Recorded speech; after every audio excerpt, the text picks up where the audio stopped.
que é uma organização da sociedade civil que trabalha por mais transparência na relação entre governo e sociedade. Entre os programas da Open Knowledge Brasil, a gente tem a Escola de Dados, que é uma iniciativa de democratização do uso de dados e tem uma comunidade muito forte aí no jornalismo de dados, bem atuante, né? Então, a gente convida vocês também a conhecer essa iniciativa, a se juntar às nossas redes, tem muitas oportunidades aí acontecendo. Hoje, por exemplo, aqui no evento, a gente vai sortear 2 bolsas para 2 oportunidades da Escola de Dados, uma que é o curso Dados 360, um panorama introdutório sobre jornalismo de dados, sobre técnicas e análise de dados, e também uma anuidade no programa de membresia da Escola de Dados, né, nosso programa que dá acesso a descontos e também participação em eventos exclusivos. Fiquem ligados aí que o sorteio ele vai acontecer no final dessa Masterclass, depois das apresentações e do debate, tá bom? Então, eu volto aí com mais informações sobre isso também. Bom, para falar de jornalismo de dados, as possibilidades, as fronteiras, a gente tem 2 convidados super especiais que têm se dedicado há anos em construir esse campo do jornalismo de dados. Vou apresentá-los. O Simon Rogers, ele é um premiadíssimo jornalista de dados, escritor, palestrante, ele é autor do Facts Are Sacred, que é publicado no Reino Unido, na China e na Coreia do Sul. Ele também escreveu uma série de infográficos para livros infantis de Candlewick. Ele é editor de dados da equipe do News Lab do Google, tem sede em São Francisco, diretor do Data Journalism Awards, né, um prêmio conhecidíssimo aí no campo do jornalismo de dados, e leciona jornalismo de dados na Medical Northwestern University, que fica em São Francisco. Ele já lecionou também na Universidade de Califórnia, em Berkeley. Então, é um grande prazer e uma honra ouvir o Simon Rogers hoje. A gente também tem o Marco Túlio Pires, que é coordenador do Google News Lab no Brasil, e ele apoia editores, jornalistas, empreendedores de mídia no Brasil e na América Latina, justamente para inovar e construir o futuro da mídia, né? Antes de ingressar no Google em 2017, o Marco ele foi gerente de programas da Escola de Dados, então tem essa história aí próxima. Ele cofundou em 2015 a primeira agência de jornalismo de dados no Brasil e teve experiências aí no poder público em redações, por exemplo, ele atuou como coordenador de produção da TV Globo, foi repórter científico na Veja e também teve uma experiência no governo do estado de São Paulo, na Secretaria de Desenvolvimento Social. Então, também é uma pessoa que tem uma visão bem ampla aí do campo de jornalismo de dados. E antes de começar, eu queria passar a palavra para o Tobias Bradford, que é o adido de imprensa e porta-voz da Embaixada dos Estados Unidos no Brasil, para dar as boas-vindas também para essa Masterclass. Tobias.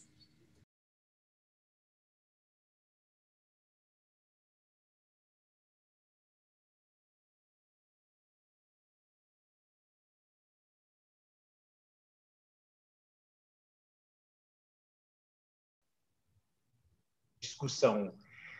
Todos nós sabemos que o mundo continua passando por uma transformação, com a quantidade de dados que cada um de nós compartilha através do nosso dispositivo móvel, atividade online, e-gov, histórico de compras e muitas outras maneiras. A quantidade de dados disponíveis para entender melhor o mundo é esmagadora. E como vivemos em um mundo digital no qual quase tudo pode ser e quase tudo é descrito com números, nossas ferramentas de comunicação precisam acompanhar essa mudança. Porque senão, então não entendemos mais do que a pequena fatia a que estamos expostos individualmente. Então, o jornalismo de dados é uma das respostas para a questão de como entender essa enorme quantidade de informações. E as melhores e mais renomadas organizações midiáticas vêm trabalhando por anos para descobrir como tornar esses dados interessantes, úteis, perspicazes e fáceis de entender. Um dos meus primeiros contatos com esse conceito veio há vários anos, quando li por primeira vez o livro Factfulness, o hábito libertador de só ter opiniões baseadas em fatos, que é o título em português, de Hans Rosling, que abriu uma nova maneira de pensar sobre o progresso global, baseado na análise de dados bastante básicos. Mas seu enquadramento realmente me impactou. E eu recomendaria fortemente este livro para qualquer pessoa interessada no campo, bem como o site ligado gapminder.org. Porque, em última análise, quanto melhor entendermos nossas sociedades e o mundo, melhor podemos responder às necessidades dele. A Embaixada e os consulados dos Estados Unidos somos uma forte apoiadora da mídia e nós não só valorizamos as liberdades da imprensa e o profissionalismo, mas o papel que a mídia desempenha em manter o público informado, responsabilizando o governo e ajudando a pressionar todos nós a viver uma vida melhor e com mais conhecimento. Nós somos gratos hoje à Abrage, à Google News Initiative, à Open Knowledge Brasil e à Escola de Dados por nos ajudarem a preparar este workshop. Quando eu falei por primeira vez com Simon, eu fiquei convencido de que nós temos muita sorte hoje de ter alguém que não só entende os dados e como torná-los úteis, mas também que está conectado e entende o ambiente brasileiro. E obrigado também a Marco Túlio, que trabalha aqui no Brasil, por compartilhar seus conhecimentos sobre como fazer essas ideias funcionarem no contexto brasileiro. E, por fim, agradeço a Fernanda Campagnucci, a diretora executiva da Open Knowledge Brasil, por moderar a sessão de hoje. Por parte da Embaixada e os consulados dos Estados Unidos, esperamos que todos aceitem nosso convite para nos seguir nas redes sociais, porque estamos em quase todas as principais plataformas e esperamos manter contato com vocês enquanto trabalhamos para fortalecer cada vez mais a relação Brasil-Estados Unidos. Então, muito obrigados pela participação, obrigados aos panelistas, e vou passar agora a palavra para a Fernanda para dar início à nossa Masterclass. Obrigado. Muito obrigada, Tobias. Belíssima lembrança do livro do Hans Rosling, o Factfulness. Também recomendo a todos que estão nos assistindo buscar essa leitura. E agora, então, vou passar para o Simon fazer a apresentação dele e vou pedir para que vocês fiquem muito atentos à fala dele e extraiam o máximo de dúvidas e questões que vocês tiverem, que a gente vai ter a oportunidade de fazer essas questões para ele ao final e debater também as principais questões que surgirem aqui, tudo bem? Então, fiquem atentos e, Simon, a palavra está contigo.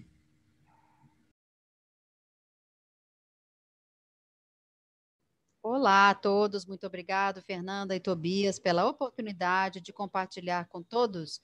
Primeiro, peço desculpa, eu falo rápido, vou pedir desculpa para as intérpretes, vou tentar não falar tão rápido assim, mas o que eu vou fazer hoje é abordar como eu vejo o jornalismo de dados hoje em dia, como eu vejo sua evolução e começando aí uma introdução, como eu entrei nesse assunto de jornalismo de dados. A minha tela está aparecendo, Fernanda? Sim. Ótimo, brilhante, muito bem. Realmente, aqui vamos começar, às vezes pode ser um pouco básico para alguns de vocês, o que é o jornalismo de dados, mas eu espero que traga aí sobre uma ideia de como eu comecei e como tudo se desenvolveu até o dia de hoje. Aí sou eu. Eu tinha 7 anos de idade, cresci na Inglaterra quando eu era criança. Eu adorava umas coisas, adorava escrever, adorava desenhar, eu queria ser piloto de avião caça, eu adorava desmontar coisas, e uma coisa que eu não gostava na escola era matemática.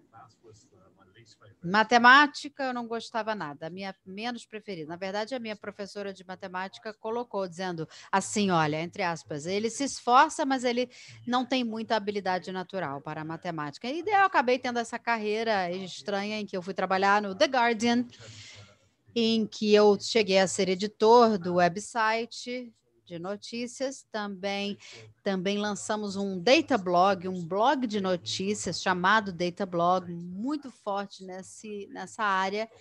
Foi quando nós começamos a publicar os dados, enquanto nós nos tornamos uma fonte para visualização. Também aí está o livro que eu escrevi, chamado Facts, em tradução, Fatos. Também tenho presença no Twitter, trabalhando lá em São Francisco, foi onde eu comecei. E agora eu trabalho no Google News Lab. Eu acho que vocês devem conhecer a equipe, é uma equipe global que trabalha no News Lab, somos muitos, tem um marco aí no Brasil. E o que nós somos? Nós somos editores que damos apoio, ajudando aos editoriais, compilando, utilizando as últimas tecnologias. E para mim, como um editor de dados, muitas vezes me pergunto, por que o Google realmente dá trabalho para jornalista de dados? Eu vou falar sobre isso depois, mas também vou falar sobre os tipos de dados que nós trabalhamos. Então, vamos pensar sobre começar aqui. Para mim, quando eu entrei no jornalismo, eu morava numa casa em que a gente lia jornal de papel, tudo no papel. Tínhamos o quê? O The Guardian, 6 dias por semana nós assinávamos, isso era a nossa vida, nossa casa cheia de jornal em papel. Isso mudou muito, mas eu também cresci com esse cara aqui, não sei se vocês conhecem esse ilustrador, o nome dele é Richard Scarry, também tem livros que ele publicou também da maneira como o mundo funciona, era bem cultural isso, era assim, o editor aqui era um repórter, ele tornava o jornalismo uma coisa muito legal, mas para mim eu gostava mesmo, era desse tipo de ilustrações. Não sei se conseguem ver muito bem, mas é o funcionamento de um navio, que pode ser interessante para crianças, tentando entender como é que funciona aí aquele navio que na última semana encalhou no canal de Suez. Coisas ilustrativas assim me traziam bastante atenção. Seja um desenho, de fato, uma ilustração, eles conseguem ter uma precisão e mostra para a gente com clareza como funciona o motor, por exemplo, como funciona outras partes do corpo, por exemplo. E esses trabalhos que eu fazia, são trabalhos aí, inclusive, que eu mostro aí no âmbito mais infantil, também, por exemplo, um infográfico do reino animal, o homem no espaço, as partes dos animais. Aqui, por exemplo, nós conseguimos subdividir um trabalho para criança, claro que também serve para adulto, mas uma das coisas que me chamou mais a atenção é que eu sou pai, tenho 2 filhos, e o mundo é cheio de nuances, não é preto no branco. E às vezes é muito difícil para as crianças entenderem as coisas, mas dados e fatos, isso pode facilitar o entendimento do mundo para todos. E tem toda uma tradição desse tipo de gente no mundo. Também agora fizemos aí o uso dos sistemas de isótopos. Então, o que nós estamos fazendo? Estamos envolvendo as pessoas por meio de figuras, até mesmo antes de aprender a ler. Nós já conseguimos contar uma história sem saber ler. Aqui temos uma história bem famosa, uma visualização que vocês devem conhecer, de 1789. Essa ilustração mostra o navio chamado Brooks, que é um navio que trazia escravos, e as pessoas abolicionistas mostravam as condições horrendas que os escravos passavam, porque as pessoas eram transportadas nesses navios com pouquíssimo espaço. E esse espaço não era realmente feito para um ser humano. E, de fato, a pessoa que fazia a ilustração nem tinha espaço, por exemplo, para desenhar como se fossem proporções reais. Então, você utiliza dados para modificar o mundo. Claro, sim, um número pode sim mudar o mundo para torná-lo melhor. Aqui o Guardian, onde eu trabalhei, aqui foi a primeira página do primeiro jornal The Guardian, lá em 1821. Você pode ver que é um papel cheio de palavras, bem denso. E no meio aí nós temos uma tabela com dados. É uma lista de escolas na parte de Manchester, na Inglaterra, mostrando quanto de dinheiro foi gasto, quantos alunos. E na ocasião, esses dados não eram públicos. Então, eram dados que não havia curvas, não havia gráficos, uma maneira, fonte confiável de informação. Havia alguns links e tem alguns textos ali. E aí, com isso, nós temos, sabendo que as informações são valiosas, sim, em todas as épocas da vida humana, primeiro que nós precisamos entender o que está acontecendo no mundo, mas mesmo assim nós podemos melhorar e tornar tudo ainda melhor. Então, você precisa de dados, você precisa compreender a realidade. E foi aí em que o jornalismo de dados se criou. É como se fosse uma ponte em que um lado temos números, pessoas que são estatísticos, pessoas que em geral não são boas na apresentação de dados, e do outro lado da ponte nós temos a plateia, que estão loucas para entender os dados, mas precisam dessa ponte. Então, uma coisa que nós fizemos, eu fiz até uma pergunta para algumas pessoas que fazem jornalismo de dados, o que eles achavam que era jornalismo de dados. O Cheryl Phillips falou para nós o seguinte,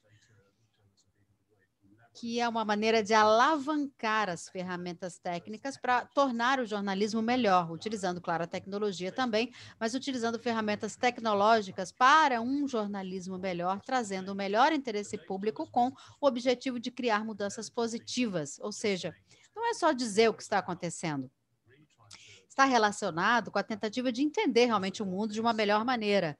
Também aqui, do Yudivian Almeida, de Cuba, disse que também contar histórias com significado que estão ali escondidas nos dados. É isso que é o jornalismo de dados hoje em dia. Acontece num momento de encontro entre o jornalismo, por um lado, o design visual, as estatísticas e a inovação tecnológica. Tudo isso unido, reunido de uma maneira essencial, como sendo a melhor maneira de se contar uma história. Então, tem algumas coisas ainda que eu gostaria de falar e gostaria de aprofundar, que são as seguintes. Primeiro, literalmente, a coisa mais legal e mais impressionante do jornalismo de dados é que qualquer pessoa pode fazer. Não é um mundo fechado para alguns poucos, não. E um dos fundos que eu utilizei foi esse diagrama aqui, de uma revista de música nos anos 70, lá na Inglaterra. Eu não sei se vocês conseguem ler aí no diagrama, dizendo, olha só, aqui é uma estrofe, aqui é uma outra, ali é uma outra, e aí, por fim, no final, conseguem formar a música, ou seja, são centenas de dados que reunidos se tornam algo. E também existem o quê? Uma série de ferramentas gratuitas e livres, que é uma maneira pela qual o jornalismo de dados se realiza e a coisa toda acontece. Então, agora, nós estamos aonde? Estamos vivendo num momento em que o jornalismo de dados se torna a onda principal e é global. Mais de 60% de todas as salas de edição, as editoras, têm, sim, um jornalista de dados dedicado. Não era assim quando eu comecei a trabalhar. Nós agora, inclusive ultimamente recebemos o Sigma Awards, premiação esse ano já 2021, segundo ano. Foram 500 entradas esse ano da Covid, que nós temos visto dados alarmantes, mas cerca de metade dessas entradas de dados são de pequenas edições, salas de edição.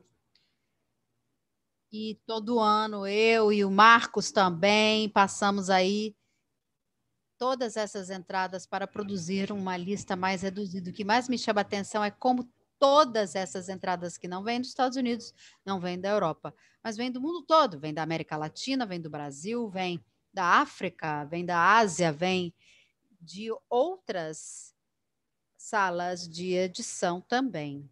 E isso se tornou, basicamente, o jornalismo de dados se tornou um fenômeno global. E nós vemos isso muito presente, inclusive aqui no mundo inteiro. Eu estou mostrando aí jornais de todas as regiões do planeta. E, para mim, é uma das coisas mais impressionantes que nós temos visto, que não é somente uma ilha de pessoas com recursos, mas tem para todos os tamanhos e tipos e situações. Então, eu já mencionei essas ferramentas gratuitas E aqui para visuais, como vocês podem ver, agora é possível fazer diferentes coisas. E isso é algo que eu já fiz utilizando tweets aqui quando o sol estava nascendo, então usando o Cartoon.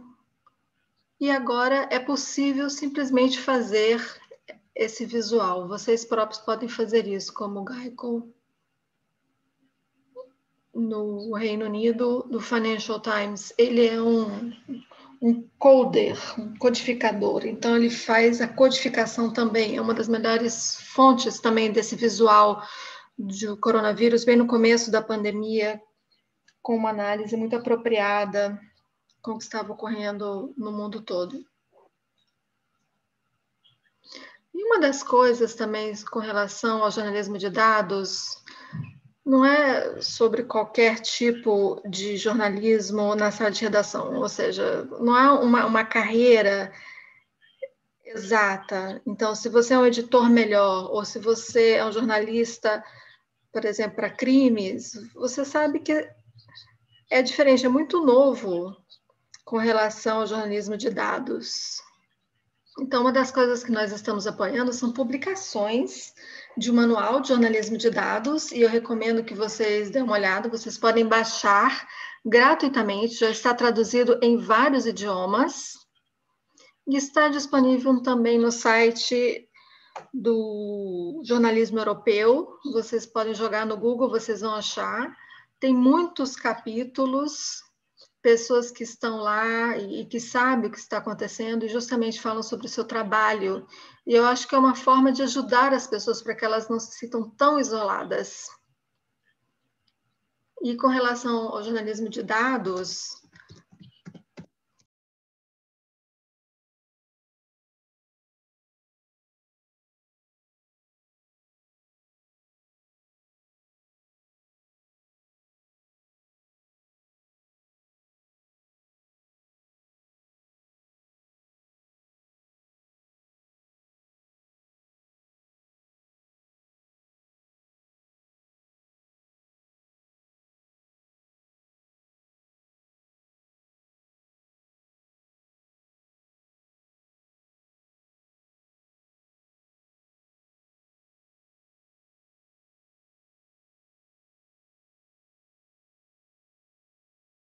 trabalhar em qualquer tipo de formato.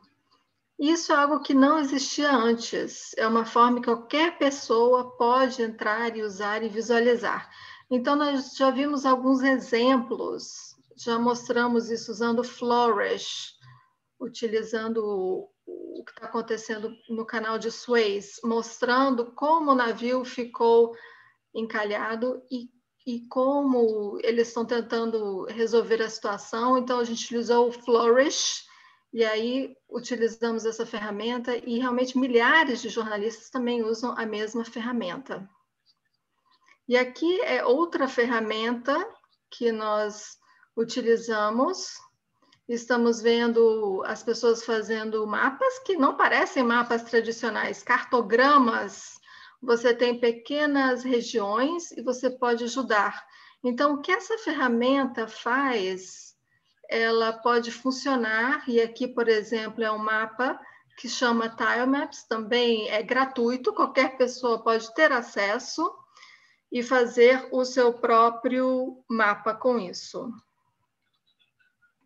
Então, voltando com relação aos dados, porque as pessoas acham que com relação ao Google também se trata de dados, mas eu vou falar um pouco mais a respeito. Trabalhamos bastante com o Google Translator. Aqui vocês podem ver. É a página que mostra o Brasil. Vocês podem fazer suas próprias buscas. E os dados são ótimos, porque mostra como é complexo, coisas complexas, como que queremos que as coisas sejam explicadas. Algumas perguntas, por exemplo, sobre o estudo de física, também mostra outras coisas, porque as nossas vidas, a gente não cuida só de uma pessoa, ou seja, e não só de uma coisa, especialmente nesse lockdown com coronavírus. Então, a gente também busca diferentes tipos de dados. Então, é como se fosse um mapa que mostra em cada local do mundo, e essencialmente você pode ver essas tendências do Google, e aí mostra essas fronteiras, como vocês podem ver no mapa. E é muito útil. Também é honesto. Aqui é um mapa que mostra a busca para o controle de armas e versus vendas de armas na busca, e aí mostra para você uma ideia do que as pessoas estão procurando. Às vezes mostra aqui, por exemplo, esse mapa, outra busca para croissant e donuts. Donuts é vermelho, croissant é azul. Então, realmente, você pode ter também mudança de comportamento, várias perguntas que as pessoas podem fazer, e esses mapas mostram essas tendências. Também é imediato. Quando alguma coisa acontece, você vê um pico nas buscas. E aqui, por exemplo, o terrorismo aconteceu em Paris, e como as pessoas começaram a fazer essas buscas, milhares de quilômetros de distância, e como isso se espalhou pelo mundo. Também com relação ao coronavírus, quando estávamos aqui analisando os tipos de busca que as pessoas fazem com relação ao coronavírus e como isso muda nos países. Percebemos, em primeiro lugar, primeiro as pessoas estavam buscando perguntas sobre o que é o coronavírus, quais são os sintomas do coronavírus, e a gente percebeu que isso mudou. Agora, como? Como se proteger do vírus? Quais são os sintomas? O que você precisa fazer? Então, vemos uma evolução da busca que nós vimos também no mundo todo, em diferentes países. Eleições, aqui o Google Translator também. Nós vimos as pessoas buscando outras tendências, por exemplo, mudar para o Canadá, outro tipo de busca com relação ao Canadá, também outras com relação às eleições. E o que mais as pessoas buscam? O que mais elas tentam encontrar informação? Então, vimos ali a eleição do Brasil, aqui a eleição da França, aqui no México, também as últimas eleições que ocorreram nos Estados Unidos. Aqui eu acho que foi um dos melhores salas de redação, mostrando como as pessoas estavam buscando diferentes informações, diferentes ciclos da eleição e como as coisas mudam ao longo do tempo. E outro ponto importante é a colaboração. E eu acho que, no meu ponto de vista, eu acho que é um dos pontos mais importantes com relação ao jornalismo de dados. Então, por exemplo, é algo que fizemos alguns anos atrás, em que começamos com uma ideia para tentar fazer um mapa, e não ficou muito bom. Eu achei que estava bom, mas não estava. E a razão pela qual é que tínhamos que reconhecer outras cores que estavam perto uma da outra. Então, isso evolui ao longo do tempo. Por exemplo, no Twitter, as pessoas dizem, não, vamos usar um esquema de cores, e assim por diante. E isso melhora, e vimos isso em vários projetos de jornalismo. Então, por exemplo, Electionland é um projeto que nós apoiamos e trabalhamos. E o que se trata aqui, o Electionland, é como utilizar essa oportunidade de ter milhares de jornalistas trabalhando numa eleição. Então, nos Estados Unidos, por exemplo, se você tem filas muito longas, máquinas quebradas, e aí você tem esse projeto colaborativo de jornalismo. Realmente é um modelo de como um projeto como esse pode funcionar e como reunir todos esses dados e depois contar uma história. Porque senão, caso contrário, é muito difícil chegar a esse detalhamento. Então, aqui vocês podem ver Electionland, aqui vendo as tendências do Google para ver como as coisas estavam mudando ao longo do tempo. Outro projeto também que a mesma equipe trabalhou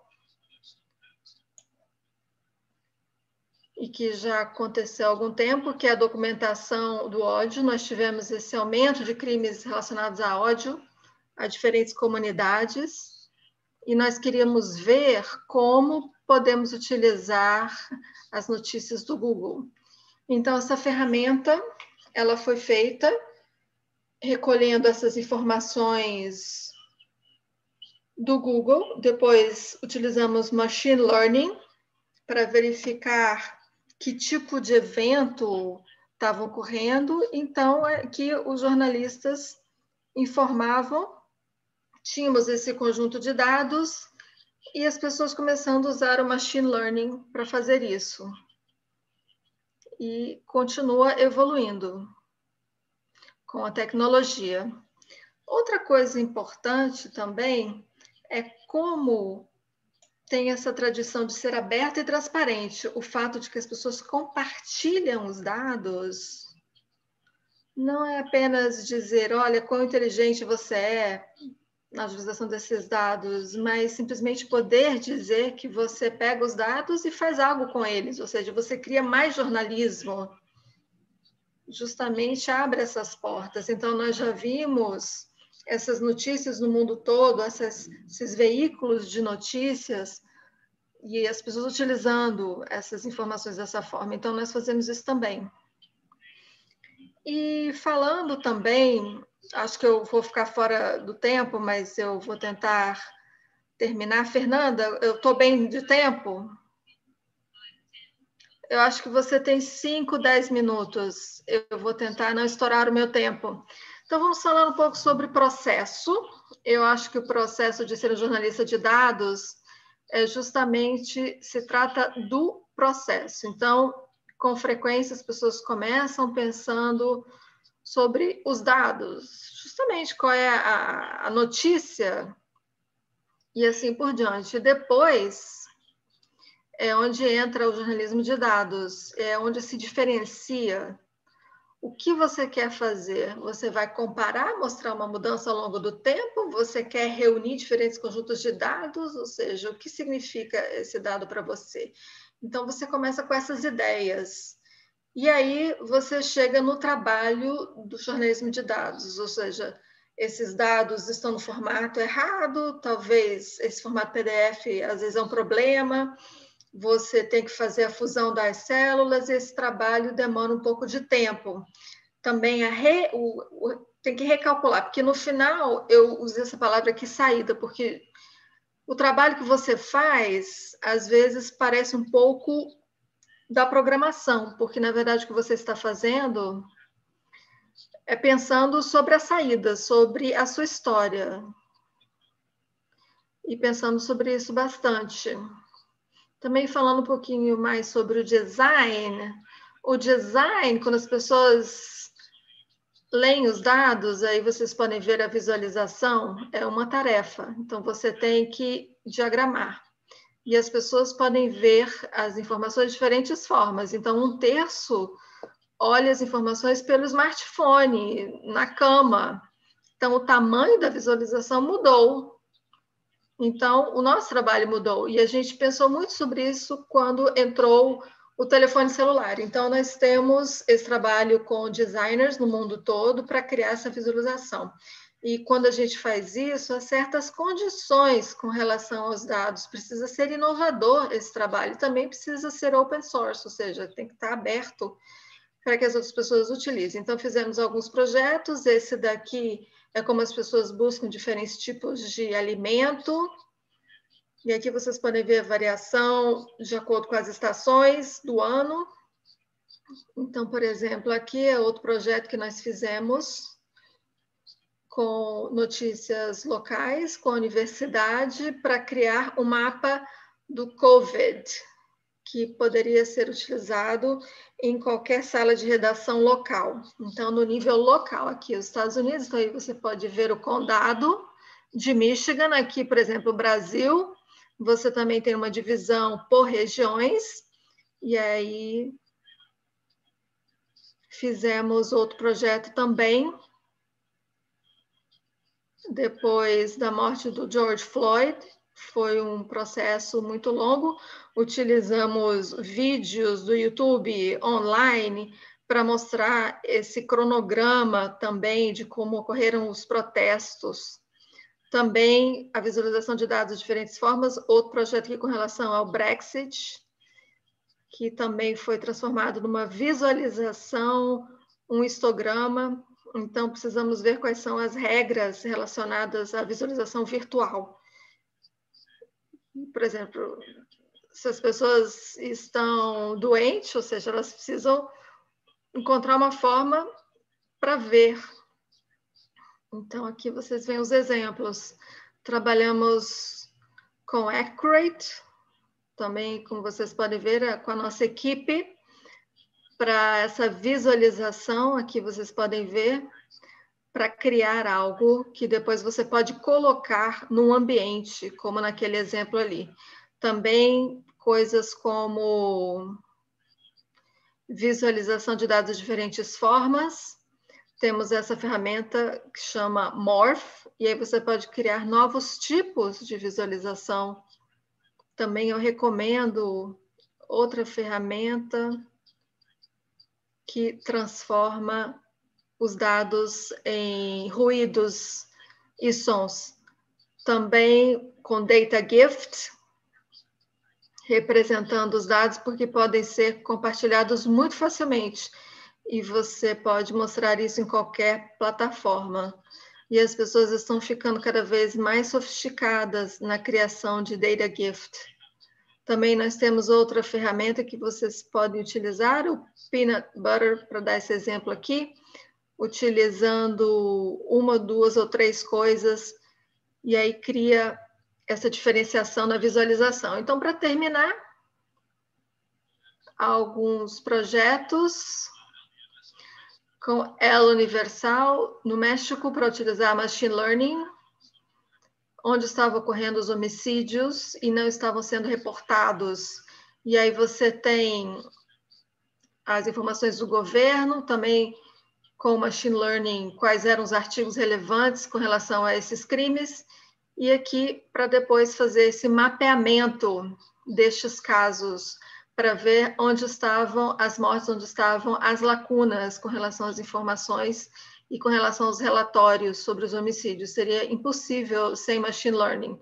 Também trabalhamos em outros projetos, tentando fazer com que os dados fiquem mais humanos, mais divertidos, para entender, para que fique mais acessível para as pessoas.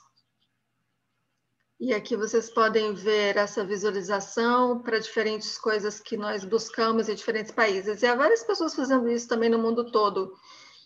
Esse trabalho de Mona Chalabi, com as visualizações, e às vezes era difícil para as pessoas entenderem algumas coisas. E rapidinho, há uma tradição de pessoas realmente fazendo essa visualização dos dados ao longo do tempo e fazendo um jornalismo incrível. Mas o problema que nós temos é que o digital começa a desaparecer. Então, um trabalho muito importante para o histórico de dados agora sumiu, não existe mais, porque as coisas estão mudando. Então, no meu ponto de vista, é algo que nós precisamos pensar, ou seja, estar cientes com relação à nossa memória institucional no jornalismo de dados. Então, o que vocês estão fazendo hoje vai existir amanhã para a próxima geração de jornalistas, para que eles aprendam. Isso é muito importante. E um último ponto, uma última regra, que eu acho que é muito importante: quanto mais simples, melhor. A gente tem que simplificar a história. Então, eu gostaria de mostrar um exemplo de um trabalho que nós fizemos. Aqui vocês podem ver o Biscuit, ele está quase sempre dormindo atrás de mim no sofá. Muitas pessoas na quarentena pensam em adotar cachorros, gatos. Então, as pessoas gostam muito de cachorros e gatos no mundo todo, como vocês podem ver aqui. mostrando. Então, eles são importantes, os cachorros e os gatos. Então, iria ser interessante ver como é que as pessoas fazem uma busca em relação a gatos e cachorros, ou seja, por que o cachorro tenta comer a grama, coisas assim. Então, no final das contas, a pergunta é por que cachorro ou gato? Então, aqui é muito simples, não é nada confuso. Porque, na verdade, o que nós estamos querendo fazer? Contar a história da melhor maneira possível. Aqui, se vocês conhecem, James Cameron foi um jornalista britânico nos anos 60, um repórter extraordinário, um excelente contador de história, também um grande editor, e ele falou que o novo mundo será um local de respostas, mas não de perguntas, porque só as perguntas deixadas a serem respondidas por computadores, porque somente computadores saberão o que perguntar. Deixando aí uma motivação para vocês, o que para mim, o que significa dizer que é o jornalismo? É contar histórias da melhor maneira possível. É isso, termino por aqui, agradeço.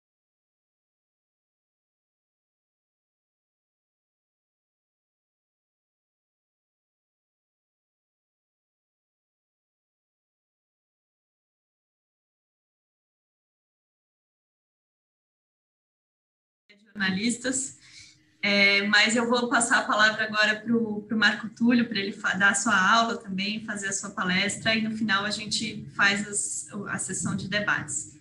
Está contigo a palavra, Marco. Muito obrigado, Fernanda. É tão difícil, né, seguir a aula do Simon. É uma honra muito grande trabalhar com ele. Eu lembro quando eu estava começando no jornalismo de dados, mais ou menos uma década atrás, eu admirava muito o trabalho do Simon lá no Data Blog do Guardian. Então, muito bom trabalhar com você, Simon. Eu queria agradecer o trabalho dos tradutores que estão aí, né, fizeram um trabalho maravilhoso para traduzir a fala do Simon. Mas eu queria agradecer primeiro ao Tobias e à Gabi, a todo mundo da Embaixada, pelo convite para estar aqui hoje. É uma honra e um privilégio enorme estar aqui com vocês. E parece que foi ontem, quando eu estava procurando por cursos de jornalismo de dados, né, e tentando absorver tudo que eu podia. Então, é uma alegria muito grande também ver a Open Knowledge e a Escola de Dados representados aqui hoje pela Fernanda, porque a Escola de Dados foi uma das coisas que eu encontrei, né, a School of Data, que nem estava no Brasil ainda naquela época, e foi uma das que eu encontrei e acabei ajudando a fundar aqui no Brasil. Então, vamos lá. O que eu vou falar para vocês hoje, né? Eu queria mostrar para vocês, eu queria basicamente contar uma história, tá, aqui hoje. Talvez a história que eu gostaria de ter escutado pela primeira vez quando eu estava começando a me aventurar por jornalismo de dados. É uma história que começou há 60 anos. Mas antes dessa história, eu vou contar um pouquinho, rapidinho, como que o jornalismo de dados me encontrou. Não fui eu que encontrei o jornalismo de dados. Eu acho que talvez isso possa se conectar com a jornada de muitos de vocês. E aí depois eu vou mostrar também alguns exemplos de coisas que a gente faz aqui no Google, no Brasil, que ainda a gente consegue fazer algumas coisas bem legais dentro de jornalismo de dados, e aí depois eu conto essa história. Mas vamos lá. Às vezes eu gosto de olhar para essa imagem do Brasil, que está projetada aí, porque ela lembra para a gente o tamanho do Brasil, né? O Brasil, se você tirar o Alasca dos Estados Unidos, o Brasil é maior em território que os Estados Unidos continental. Então é bom para a gente dar uma proporção de que às vezes a gente não tem essa ideia, e eu gosto de olhar para essa imagem para isso. Essa segunda imagem mostra a densidade populacional, que ajuda a entender alguns dos desafios que a gente tem aqui no Brasil, algumas das nuances regionais que a gente tem, quando a gente olha para cada uma das regiões e entende as suas particularidades, né? Como a gente está fazendo jornalismo de dados e jornalismo no Brasil, é muito importante a gente ter em mente essas coisas. Eu adoraria começar essa apresentação dizendo que eu nasci sabendo que eu ia ser jornalista, sabe? Aqueles que lê jornal quando era criança e tal, igual essa garotinha aí. Mas isso não aconteceu mesmo. Na verdade, eu sempre gostei de computador e videogame. e quando eu era criança eu achava que eu ia ser designer de videogame e um modelador na Pixar, né? Eu cresci ali muito na década de 90, eu nasci em 84, mas boa parte da minha infância foi na década de 90. E aí foi quando os filmes da Pixar começaram a fazer sucesso, ali Toy Story e tal, então eu achava que eu ia trabalhar na Pixar. Então, naturalmente, a carreira que eu escolhi foi ciência da computação, mas aí eu acabei entrando na escola de engenharia elétrica, na PUC, né? Nada a ver com ciência da computação. Eu gostava de matemática e física, ao contrário de muitos jornalistas, quando eles vão escolher a carreira de jornalismo, escolhe porque não quer matemática, né? Eu ouvi muito isso na faculdade, eu falo assim, eu odeio matemática, porque foi por isso que eu escolhi o jornalismo. Então, por que eu tenho que aprender matemática hoje?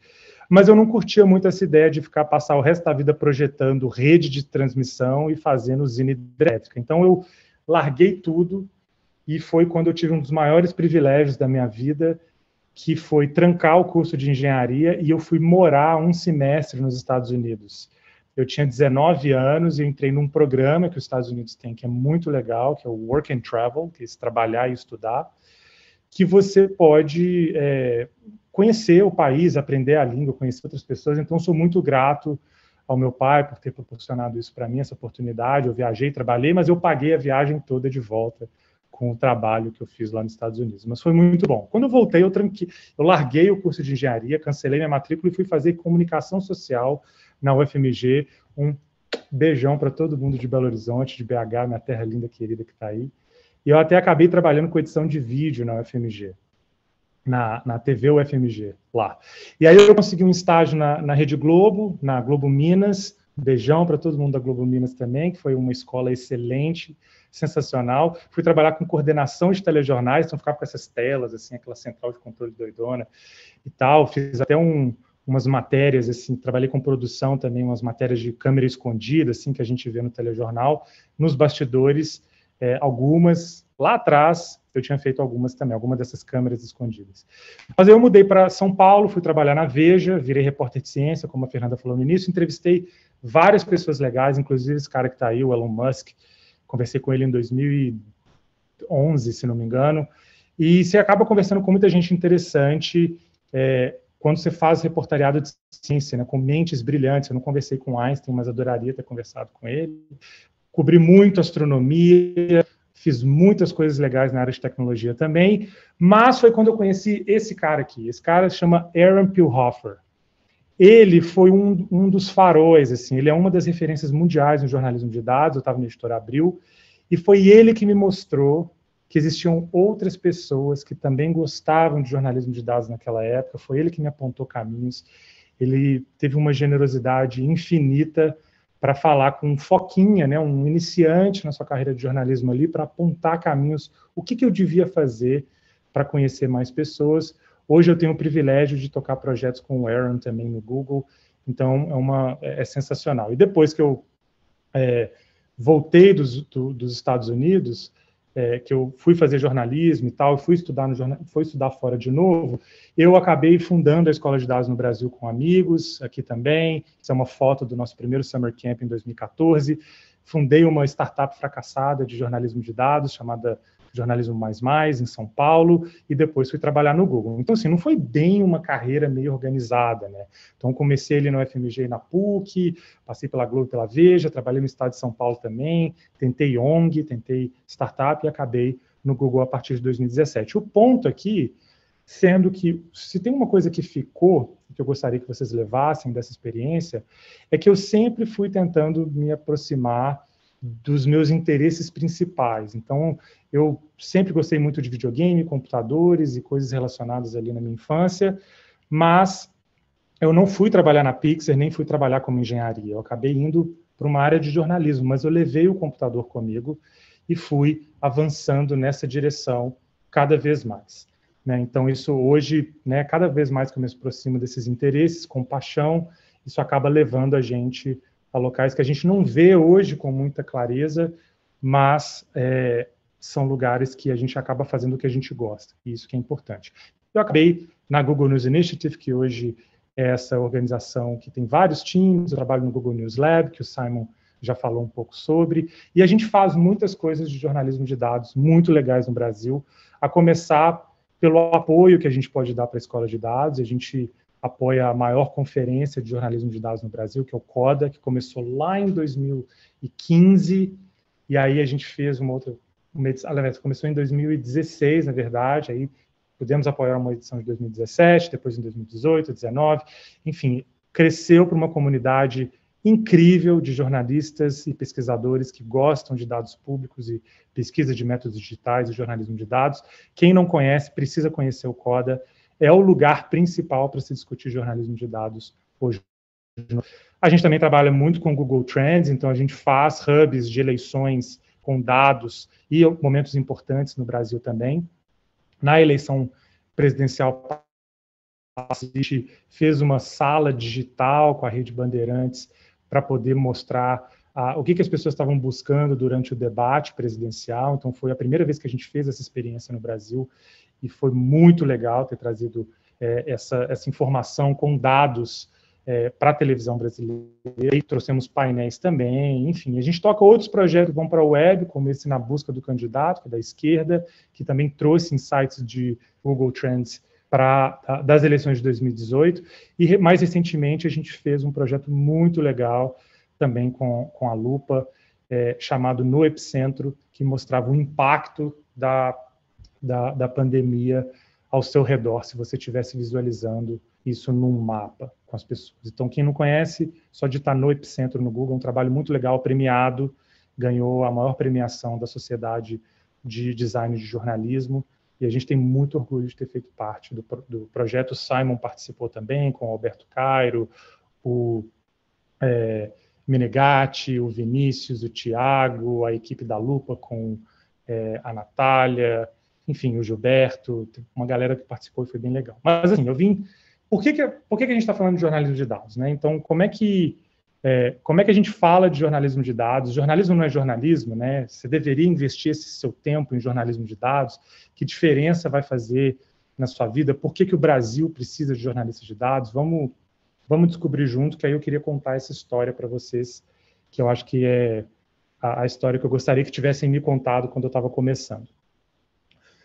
Quando a gente olha para o século XX, a gente vê que os jornalistas começaram a experimentar com duas formas de encontrar a verdade. Porque o jornalismo ele é uma forma de você tentar chegar à verdade por meio de práticas e tradições que foram passadas por redações e são ensinadas nas escolas. A gente tem o jornalismo de precisão, que foi começado a ser experimentado no meio do século XX, e ele pegou ferramentas que foram emprestadas da ciência. E a gente também tem o jornalismo literário, que foi beber nas fontes da literatura e da escrita criativa. Então, a gente tinha essas duas forças no início do século XX. Jornalismo literário, aliás, que na minha época, quando eu fiz a faculdade de jornalismo, era o motivo pelo qual muitos dos meus colegas ingressaram na carreira de jornalismo, porque eles gostariam de escrever jornalismo literário, né, como Gay Talese, Truman Capote. A gente tem diversos exemplos de matérias jornalísticas sensacionais, investigações incríveis, livros com um refinamento e uma sofisticação muito elegante para poder contar essas histórias. Não tive nenhum colega que entrou no jornalismo porque gostava de matemática e porque queria aplicar o método científico na profissão. Mas isso aconteceu no meio do século XX, e naquela época, né, quando a gente fala ali mais ou menos na década de 70, esse novo jornalismo, como ele era chamado, ele estava atraindo muita atenção. Hoje, né, como eu falei, ele é o jornalismo literário, ou não ficção criativa, e agora, embora esse estilo ele trouxe excelência para a forma jornalística, ele continua sendo desenvolvido até hoje, o problema do jornalismo literário lá no nascimento é que alguns repórteres eles estavam testando os limites desse campo, né? Eles estavam fazendo coisas que são impensáveis hoje em dia, mas testando esse limite de como se chegar à verdade, de como contar essa história, de como apresentar argumentos, como apresentar histórias para a população.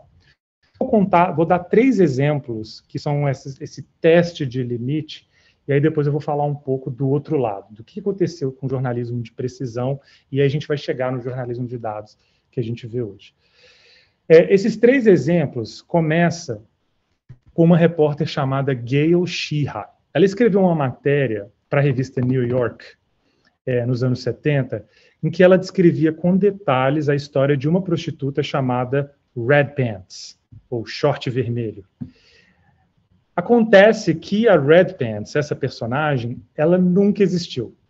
A repórter criou essa personagem para enriquecer o argumento da história. Imagina a gente fazer isso hoje, né? Mas naquela época era um artifício, né? Uma alegoria de argumento que os repórteres estavam experimentando, uma vez que se estava bebendo ali na fonte da literatura. Um outro exemplo é a Janet Cook, que ela era uma repórter do Washington Post, e ela escreveu uma história sobre o Jimmy, que era um garoto de 8 anos, viciado em heroína. Essa matéria ela foi publicada ali na década de 80 e ela ganhou um prêmio, ela ganhou o prêmio máximo do jornalismo americano, que é o Pulitzer. Muitas pessoas, depois da publicação dessa matéria, elas quiseram conhecer o Jimmy. Assim, meu Deus, a gente precisa cuidar do Jimmy. Onde está o Jimmy? O que aconteceu com o Jimmy? A gente quer doar para a família do Jimmy, a gente quer cuidar do Jimmy. Só que o Jimmy era um personagem fictício. E a Janet acabou perdendo o Pulitzer e acabou perdendo a vaga dela também de repórter. O último exemplo que eu queria dar para vocês é do Jimmy Breslin, que também escreveu uma matéria na revista New York, na década de 60, ou seja, há 60 anos. Ele estava escrevendo sobre a turbulência política ali no governo Kennedy, que foi o presidente que criou as condições necessárias ali para enviar o homem à Lua.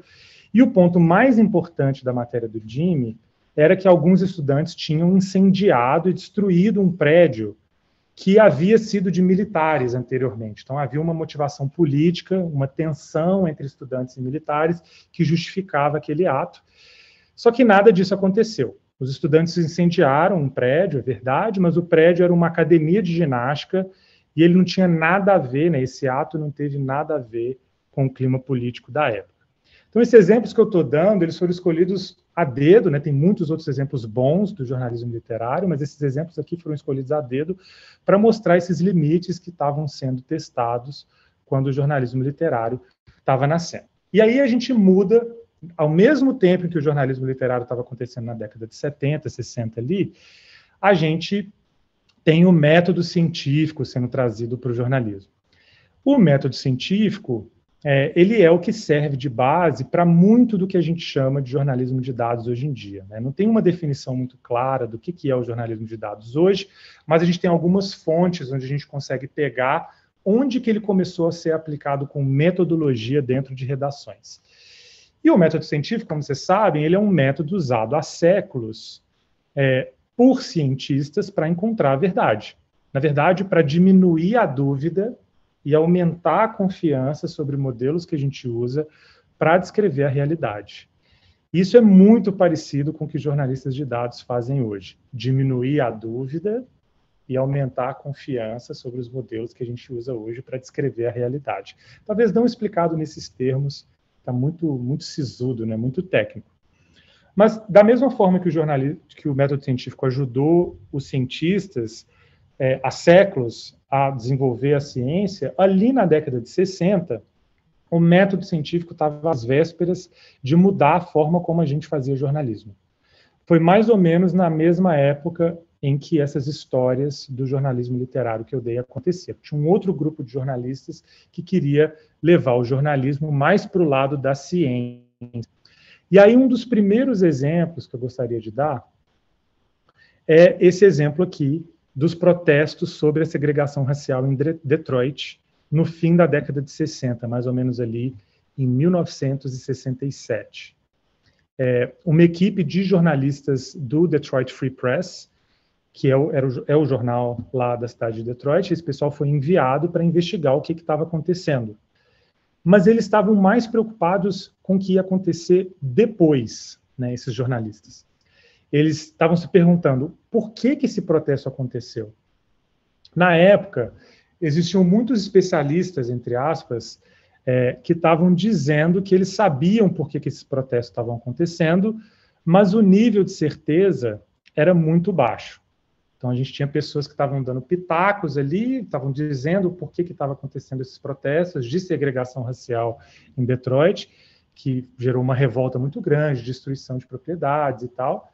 E aí, só que o nível de certeza era baixo. Eu queria apresentar para vocês, talvez, um dos personagens mais importantes da história do jornalismo de dados no século XX. Esse aí é o Philip Myers.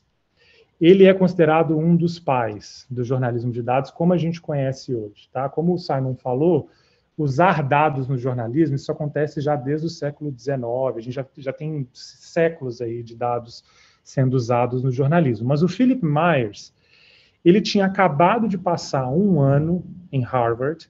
Existe um programa lá chamado Nieman Fellowship, da Fundação Nieman, que é muito legal, que recebe jornalistas todos os anos para passar um ano estudando o que eles quiserem, né, para desenvolver as suas próprias carreiras e formar uma rede de conexões e melhorar o jornalismo, em última instância.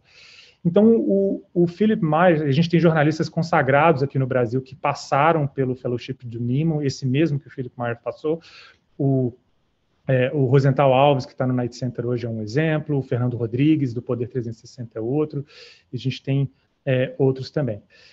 O Philip Myers, ele passou pelo Fellowship do Nieman e ele estudou especificamente o método científico, que era usado por cientistas sociais na época. Ele queria muito experimentar como aplicar o método científico usado nas ciências sociais no jornal. E ele trabalhava para o Detroit Free Press. Naquela época, os métodos quantitativos, que hoje são largamente utilizados para entender sociedades dentro das ciências sociais, eles eram uma sub-área um pouco exótica. Assim, eles estavam sendo explorados, né, mas eles iriam eventualmente causar uma revolução na área. O Philip Myers, ele queria descobrir o que causou os protestos, para além da observação direta e de entrevistas com fontes específicas, né, com especialistas, que é o trabalho mais tradicional dos jornalistas. E o mais legal dessa história do Philip Myers é que a metodologia que ele aplicou é tão atual, ela é tão fresca, que a gente poderia usar ela hoje. A gente poderia aplicar a mesma metodologia que ele usou lá em 67, a gente poderia aplicar hoje para fenômenos sociais dentro de redações para tentar chegar à verdade. E aí eu vou ler essa aspa dele. Ele falou assim, olha, as ciências sociais estavam às vésperas de uma revolução. Os métodos quantitativos, que até então era uma sub-área exótica das ciências sociais, eles estavam florescendo por causa da rápida queda no preço dos computadores e o desenvolvimento de linguagens estatísticas de alto nível. Eu aprendi em Harvard a usar uma dessas linguagens, chamada Data Text, e que essa linguagem foi criada na Universidade de Harvard para o computador IBM 7090. Então, uma forma excelente de você começar uma matéria baseada em evidências, que será guiada por dados, é desafiar a sabedoria popular. Você faz isso porque você precisa testar uma hipótese. Se você não tiver nada para testar, a sua história pode acabar desconexa e sem coerência. Então, o Philip Myers, ele começou com 3 hipóteses para investigar o que aconteceu em Detroit em 1967. Eles conduziram pesquisas com as pessoas de Detroit e, por eliminação, eles acabaram escrevendo sobre a hipótese que melhor apoiava essa previsão da equipe. Os moradores do norte de Detroit apresentavam 3 vezes mais chances de protestar violentamente. E os níveis econômicos ou educacionais não apresentavam relevância nessa propensão de protestar violentamente. Então, olha só, essas aqui são as 3 hipóteses. Tinha a teoria dos indigentes, que defendia que quem se revoltava vinha da base da pirâmide socioeconômica e simplesmente não tinha outro recurso para avançar na vida. Tinha a teoria da não assimilação, que uma parte significativa da população afro-americana de Detroit consistia em imigrantes do sul rural americano, e eles passavam por dificuldades na socialização com os ambientes urbanos do norte, com suas condições de vida bem diferentes, e essas pessoas decidiram-se pela revolta. E tinha o The Rising Aspirations Theory, que é essa teoria de ascensão de aspirações, né, de crescimento de aspirações, que foi a teoria escolhida no fim. À medida que uma pessoa se aproxima de um objetivo de vida, a frustração de não alcançá-lo aumenta. A privação relativa é mais dolorida que a privação absoluta, então a revolta foi uma expressão dessa dor. E coloco algumas imagens de algo revolucionário que o Myers fez na época, que foi compartilhar, foi dar transparência para toda a pesquisa que a equipe fez. Então, eles mostraram o formulário, mostraram os dados, mostraram as visualizações e as análises em cima dessas evidências nas páginas do jornal. E o Myers só conseguiu fazer isso porque ele aplicou o método científico durante a reportagem.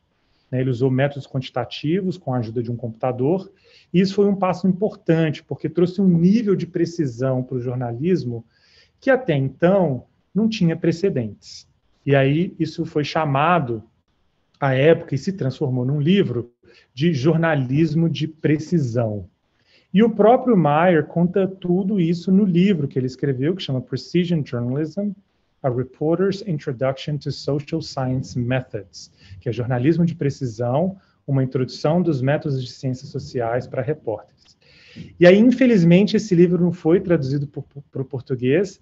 Aliás, essa poderia ser uma colaboração super interessante entre a Embaixada e a Open Knowledge, né, para trazer esse conhecimento para o Brasil, porque esse livro não está disponível em português, então tem uma parte da população que não tem acesso a esse conhecimento, e é um capítulo super importante para quem está começando nessa jornada de jornalismo de dados. E a gente acabou se acostumando. Hoje em dia a gente está acostumado com essa metodologia, mas ele é o coração da questão.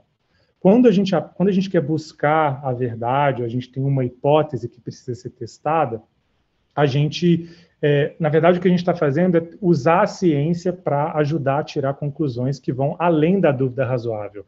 E a dúvida, a incerteza, elas sempre vão existir. E é trabalho do jornalista de dados navegar muito bem nessa ambiguidade de dúvida e incerteza e ajudar a comunicar e facilitar discussões sobre dúvida e incerteza na sociedade. Mas a ciência e, por consequência, o jornalismo de dados, quando bebe nessa metodologia científica, nos dá ferramentas para reduzir a quantidade de dúvida que a gente tem sobre alguma coisa. E isso acontece porque a ciência tem uma abordagem muito diferente de encontrar a verdade.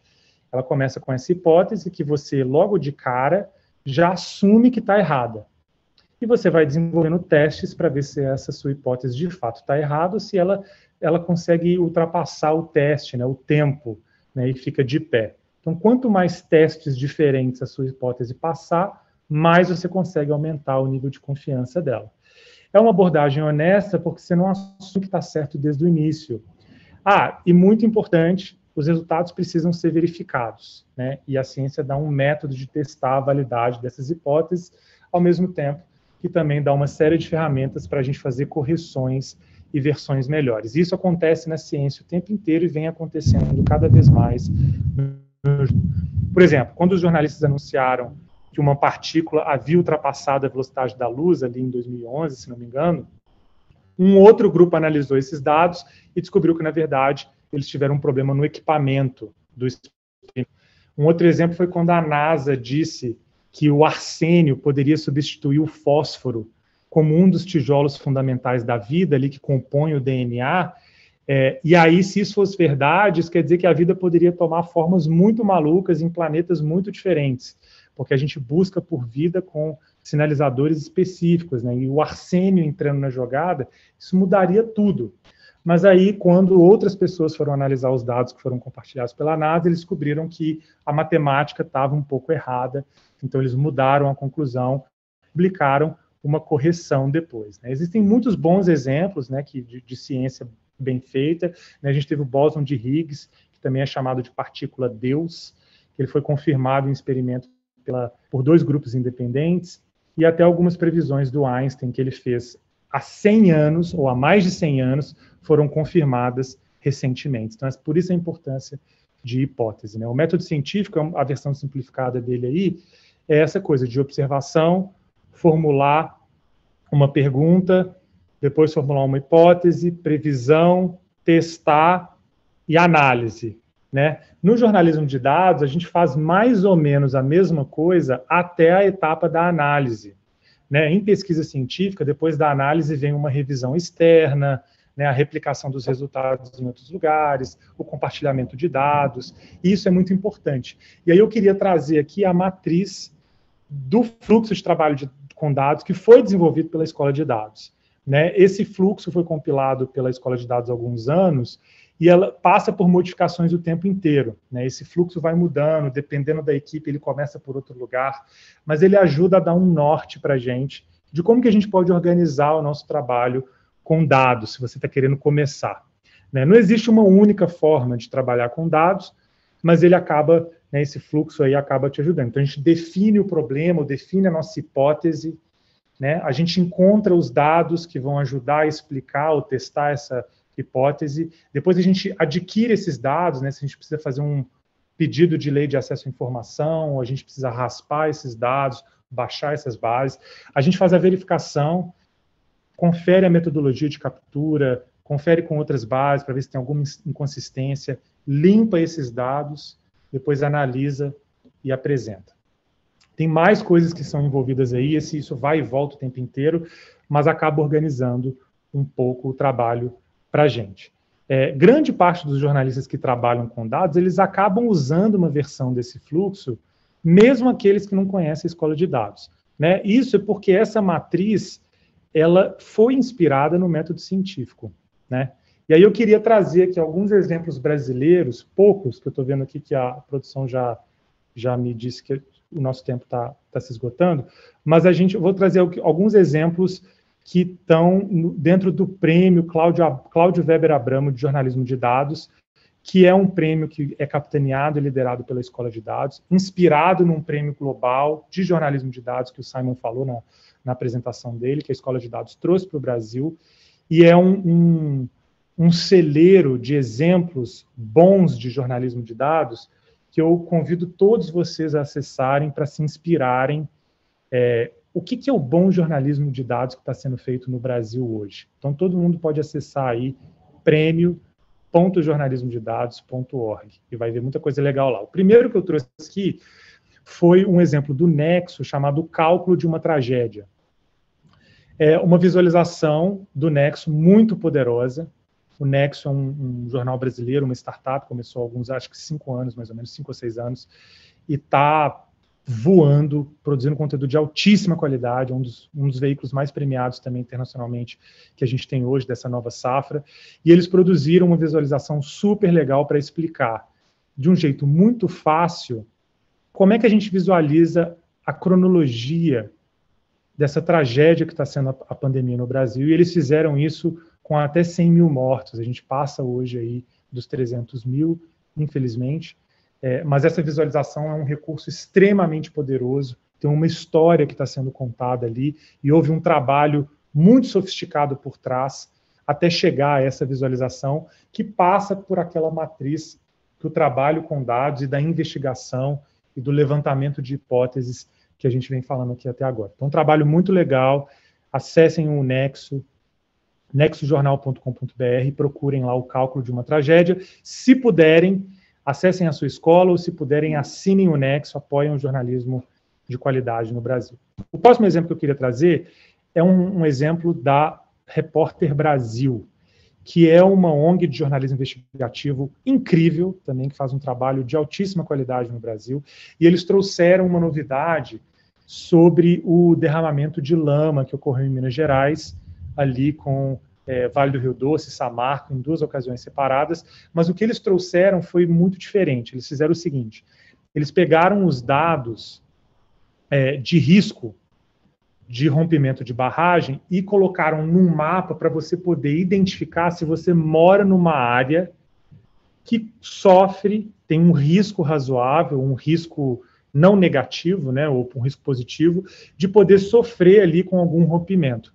E você digita o seu endereço e rapidamente você encontra o quão perto você está de uma dessas barragens, e se uma dessas barragens rompesse, onde que chegaria o estrago e se sua casa estaria no caminho. Então, são mapas inéditos sobre o caminho da lama em Minas Gerais. A Repórter Brasil, que é aí finalista recorrente do Prêmio de Jornalismo de Dados, faz um trabalho incrível. Aí eu recomendo a todos acessarem também. E o último exemplo que eu queria trazer para vocês, na verdade o penúltimo, é o Radar aos Fatos, de uma agência de checagem brasileira. Eu falei da Lupa, né, daquele trabalho que a gente fez no Epicentro, mas eu queria falar também do Aos Fatos, porque eles fizeram um trabalho muito legal chamado Radar aos Fatos, que é um trabalho de inteligência artificial, processamento de linguagem natural e utilização de APIs, que são interfaces que você consegue programar automaticamente a extração de dados pela internet. Eles fizeram um painel que monitora as redes de desinformação no Brasil em várias redes sociais e o que está surgindo na web, seja a partir de tendências no Google, tendências no Twitter, ou redes de desinformação no Facebook ou no YouTube. Então, é um panorama muito legal, muito poderoso sobre a desinformação no Brasil, e é um trabalho intenso de jornalismo de dados feito por uma equipe muito, muito competente, liderado pela Carol Cavaleiro. Sensacional o trabalho deles lá, também aos fatos aí liderado pela Taina Long. Vocês devem estar se perguntando, né? Não, muito legal, Marco, você e o Simon estão aí apresentando esses projetos e tal, mas eu estou aqui sozinho na minha universidade, tentando começar. Como é que eu vou fazer esses trabalhos, né? Tipo, como é que eu começo, como é que eu faço? Olha, esse último exemplo que eu queria dar, que é do Bernardo Loureiro, é o vacinômetro. O Bernardo, ele utilizou bases públicas com dados públicos e um cálculo simples para poder calcular a projeção ou a previsão de em quanto tempo levaria para toda a população brasileira ser vacinada, levando em consideração a média dos últimos 7 dias, dos dados públicos de vacinação. Foi feito por uma pessoa. Então, é mais difícil você começar sozinho? É mais difícil, mas não é impossível. Você só vai ter que ampliar o seu leque de habilidades. E aí eu queria falar um pouquinho sobre essas habilidades e a formação de equipes, né? E aí mesmo quando a gente olha para o trabalho do Philip Meyer, ou até esses exemplos brasileiros, o trabalho que a gente está fazendo hoje, ele está mudando muito rápido, né? A transformação digital está abrindo espaços de muitos tipos, né? Com aprendizado de máquina ou machine learning, né? A gente tem inteligência artificial de modo mais abrangente, a gente tem realidade virtual, realidade aumentada, jornalismo com sensores, com drones, ou seja, fica muito difícil definir o que um jornalista de dados faz hoje. E aí fica a pergunta, né? Quais são as habilidades que eu preciso para fazer esse monte de projetos aí?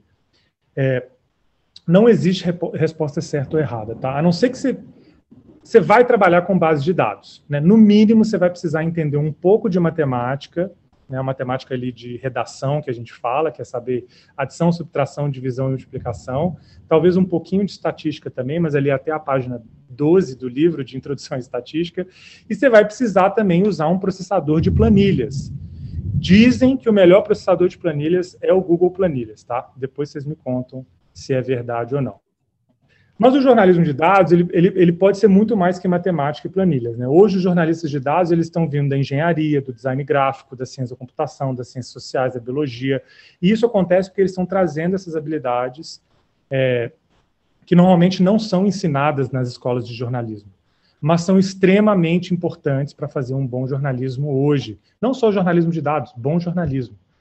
Na verdade, a gente está vendo hoje no Brasil um movimento maior de mais escolas brasileiras oferecerem, escolas de jornalismo e escolas de ensino livre, oferecerem cursos de programação, de base de dados para jornalistas. E aí, para não ser injusto aqui com nenhuma escola, eu vou falar para vocês irem para o Google, e é só digitar curso de jornalismo de dados no Google, que vocês vão encontrar. Acho que a escola de dados é um bom ponto de partida aí, que tem bastante referência boa lá. Mas olha só, falando de perfil, eu queria trazer esse perfil aqui de habilidades de uma garota chamada Rachel Schutt, que ela escreveu o livro Fazendo Ciência de Dados em 2013. Quando você vê o perfil dela, a gente vê que ela se diz uma cientista de dados, mas ela poderia ser uma jornalista de dados, não.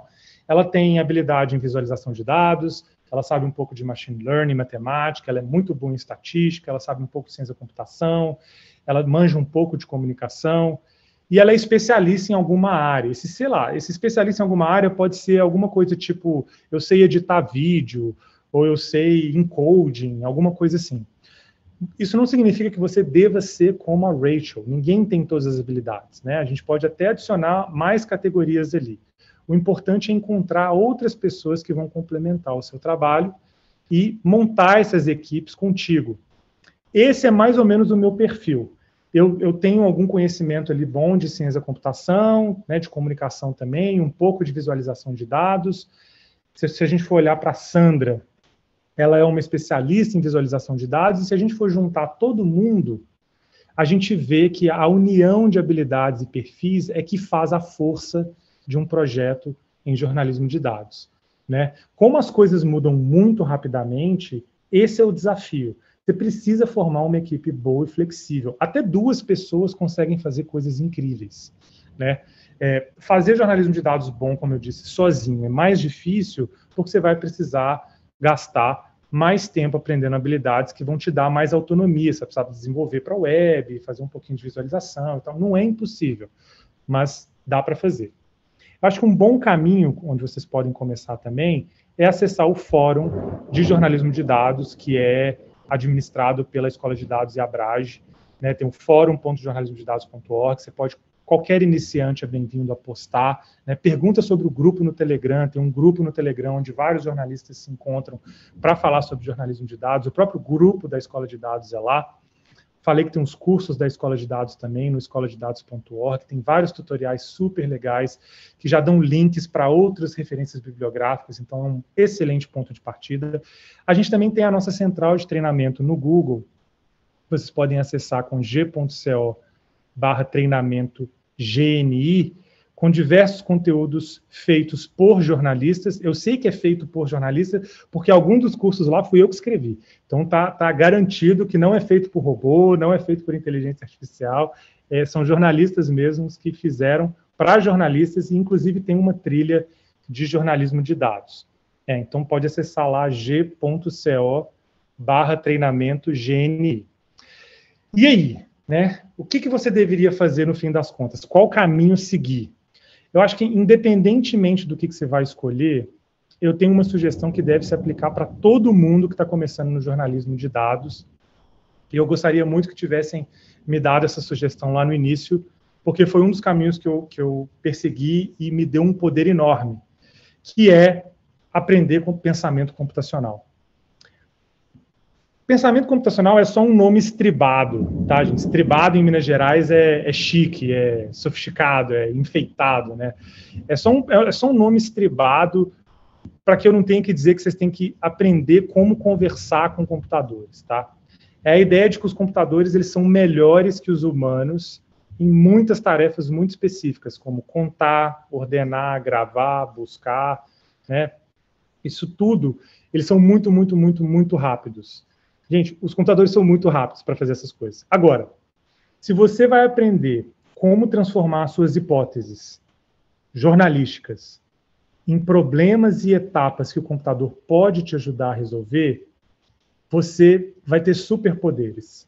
Foi isso que o Philip Meyer fez lá atrás. Ele foi para Harvard e ele aprendeu uma linguagem de programação, aplicou a metodologia científica dentro de ciências sociais para um problema jornalístico, e ele descobriu uma pauta que estava pairando aí, invisível no mundo, debaixo do nariz de todo mundo, e era invisível para a maior parte dos jornalistas.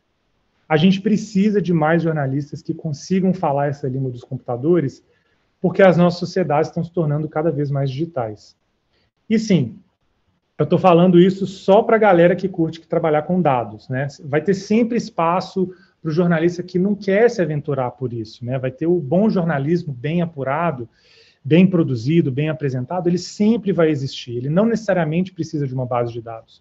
Mas o jornalismo de dados sempre vai precisar desse bom jornalismo bem apurado, bem produzido e bem apresentado. Mas, sério, aprenda pensamento computacional. Se tem uma coisa que eu gostaria que vocês levassem aqui hoje, é isso. Aprenda um pouco como conversar com computadores. Isso não quer dizer que você vai se tornar um cientista da computação, mas você vai ganhar um novo filtro para encontrar e solucionar problemas, além de abrir várias portas do jornalismo de dados. No mínimo, você vai aprender a conversar sobre um novo mundo de possibilidades com outras pessoas que vão poder te ajudar. Então, é isso que eu queria falar para vocês hoje. Eu estou lá no Twitter, pode me acessar lá. Estou no LinkedIn também, quem quiser trocar uma ideia, tomar um café virtual aí, pode chamar lá. E mais uma vez agradecer ao Simon, agradecer a Fê, o Tobias e o pessoal da Embaixada pela oportunidade aqui hoje. Um beijão para vocês. Mua!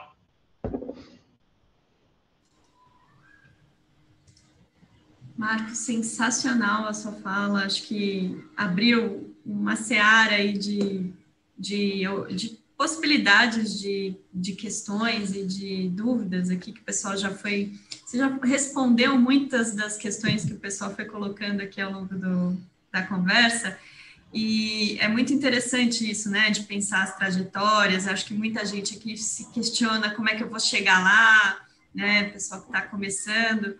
E me identifico muito, viu, Marco? Porque também tem uma trajetória tortuosa, mas acho que essa linha que conduz é sempre o gosto, né, pela curiosidade, por pesquisar, por ir a fundo.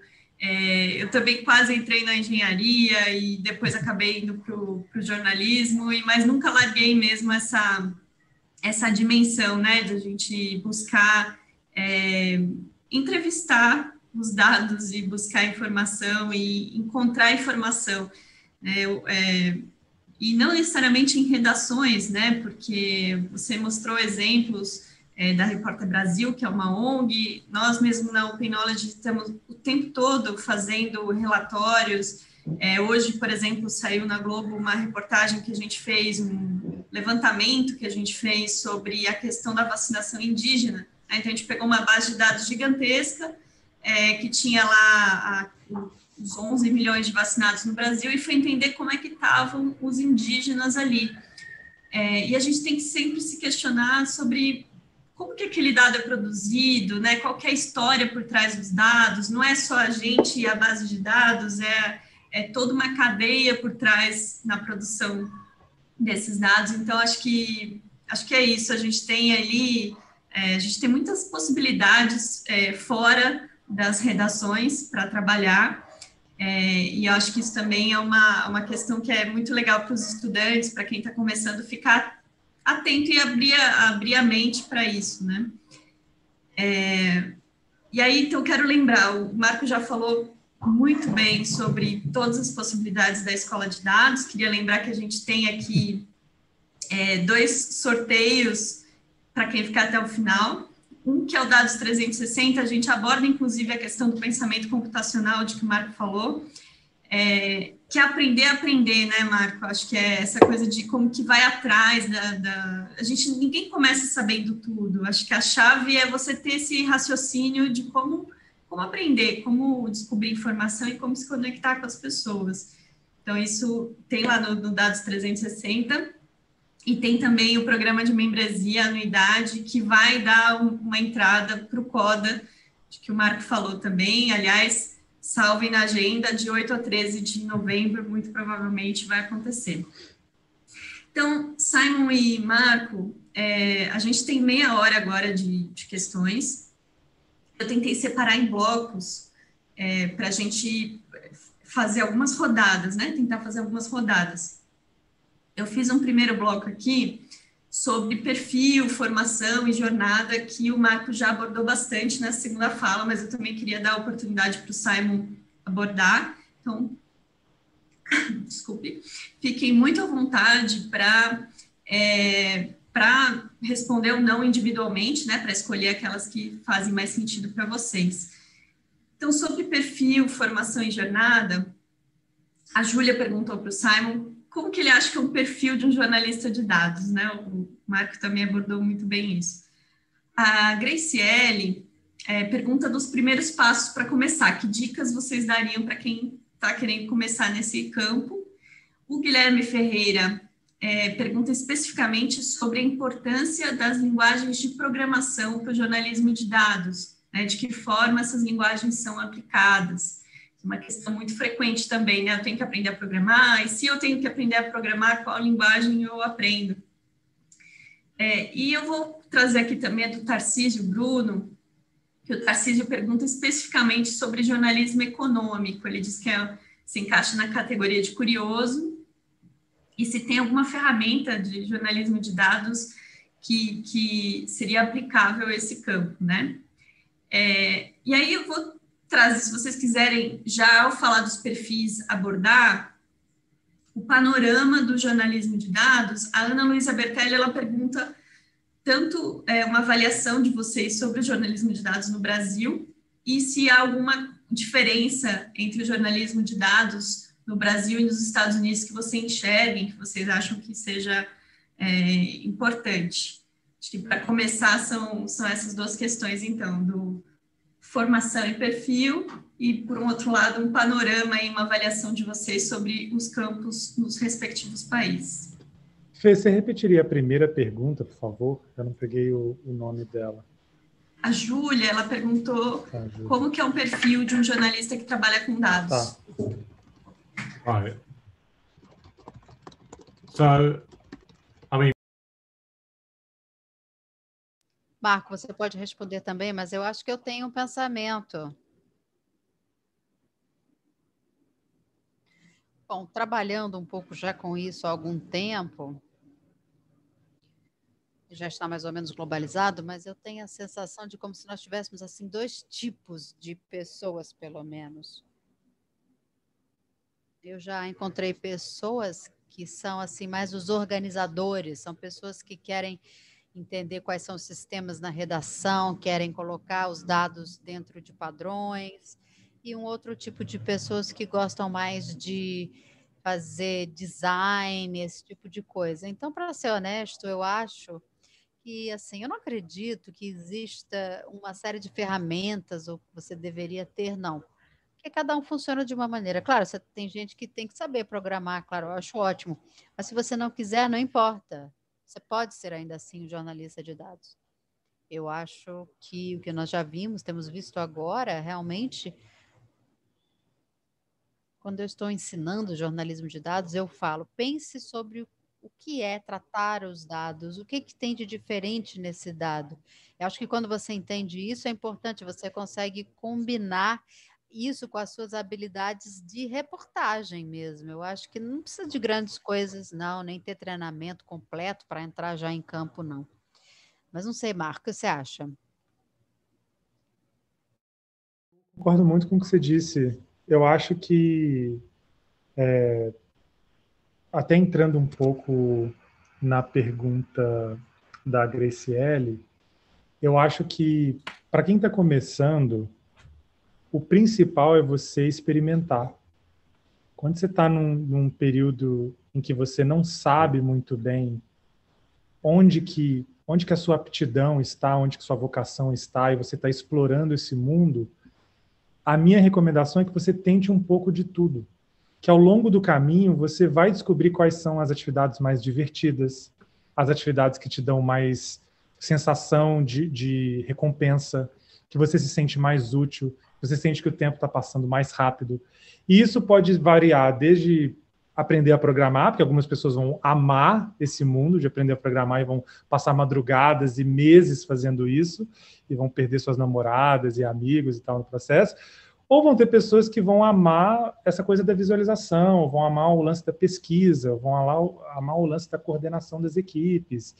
Então, eu acho que quem está começando deveria experimentar de tudo um pouco, para ver onde que está a sua aptidão, e aí, no processo, você vai se aproximando aos poucos das áreas que vão te deixando mais empolgado, que tiram você da cama, que deixam seu olho brilhando, sabe?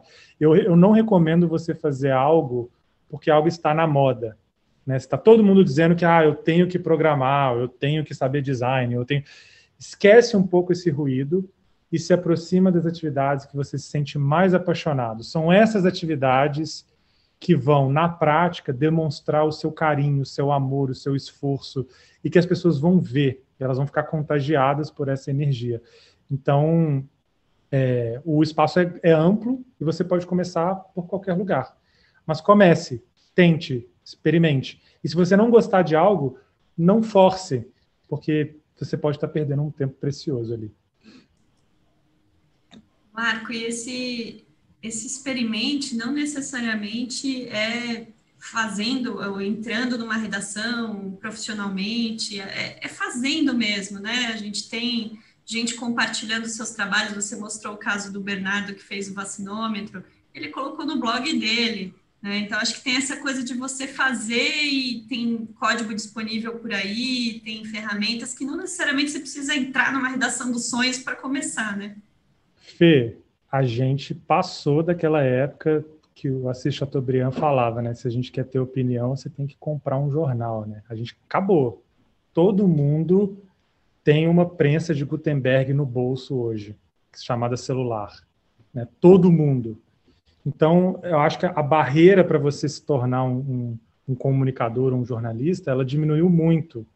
E, na verdade, é muito mais gostoso essa jornada se você faz os seus próprios projetos. Você transforma a sua experiência numa jornada de exploração. Então, monte um blog, comece a postar no Facebook, documente, faça os seus próprios experimentos, aprenda fazendo e compartilhe com outras pessoas o que você está aprendendo ao longo do caminho, seja o que for, porque você vai encontrar pessoas numa jornada parecida, que vão te ajudar. O que mais tem na internet são pessoas generosas, e dentro do jornalismo de dados, isso é uma característica ainda mais forte, a generosidade, o compartilhar conhecimento. Você vai ter pessoas que vão te ajudar, e ao longo do caminho você vai ajudar outras pessoas. Então, esse crescimento vai acontecendo independentemente de você estar em alguma redação ou não. E você pode acabar seguindo de caminhos diferentes. Você pode fazer projetos legais com grupos de amigos, que vão ser publicados por ONGs ou vencer projetos e tal, ou você vai acabar criando um portfólio que vai atrair a atenção de alguma redação que vai querer te contratar. De qualquer forma, você acaba ganhando. Então, não precisa esperar que você esteja numa redação para fazer isso. Muito legal. E, bom, acho que essas questões também, elas continuam surgindo aqui, a gente volta para elas. Eu acho que tem a pergunta do Guilherme, né, sobre linguagem de programação. Também. O Simon, você quer falar sobre isso? So I have feelings about programming. I think Nossa, sobre linguagem de programação. Eu acho que existe uma fixação, uma obsessão sobre achar que tem que ser programador. Eu acho que é super útil, maravilhoso, eu não tenho dúvida disso. A vida melhora muito, mas não é, nem deveria ser. A falta dessa habilidade não deve tirar você do mercado, nem te impedir de nada. Em segundo lugar, você pode aprender qualquer coisa. Tem muitos cursos online. Como eu mencionei, o John Bemes, que ele aprendeu a visualização, ele usou pela internet, ele aprendeu. Então, eu acho que o que mais importa mesmo é a pauta. A pauta é o que mais importa, porque é uma das coisas mais difíceis de você obter. Se a pauta ainda é a coisa mais importante. Então, se você não souber contar uma boa história, bom. Aí você é bom jornalista. Em geral, isso é suficiente. A técnica importa menos. Não deveria sair visivelmente para o leitor. Eles devem ler e dizer, olha, adorei essa história aqui. Esse enredo é ótimo. É uma boa pauta. Então, eu acho que às vezes a gente se preocupa muito, pensa muito sobre linguagem de programação e tudo, mas eu acho que o que é mais importante, você pode ensinar a sua equipe, sem dúvida, você sempre pode encontrar alguém que trabalhe só com isso. Isso é ótimo no jornalismo de dados, trabalhar com outras pessoas e fazer uma equipe.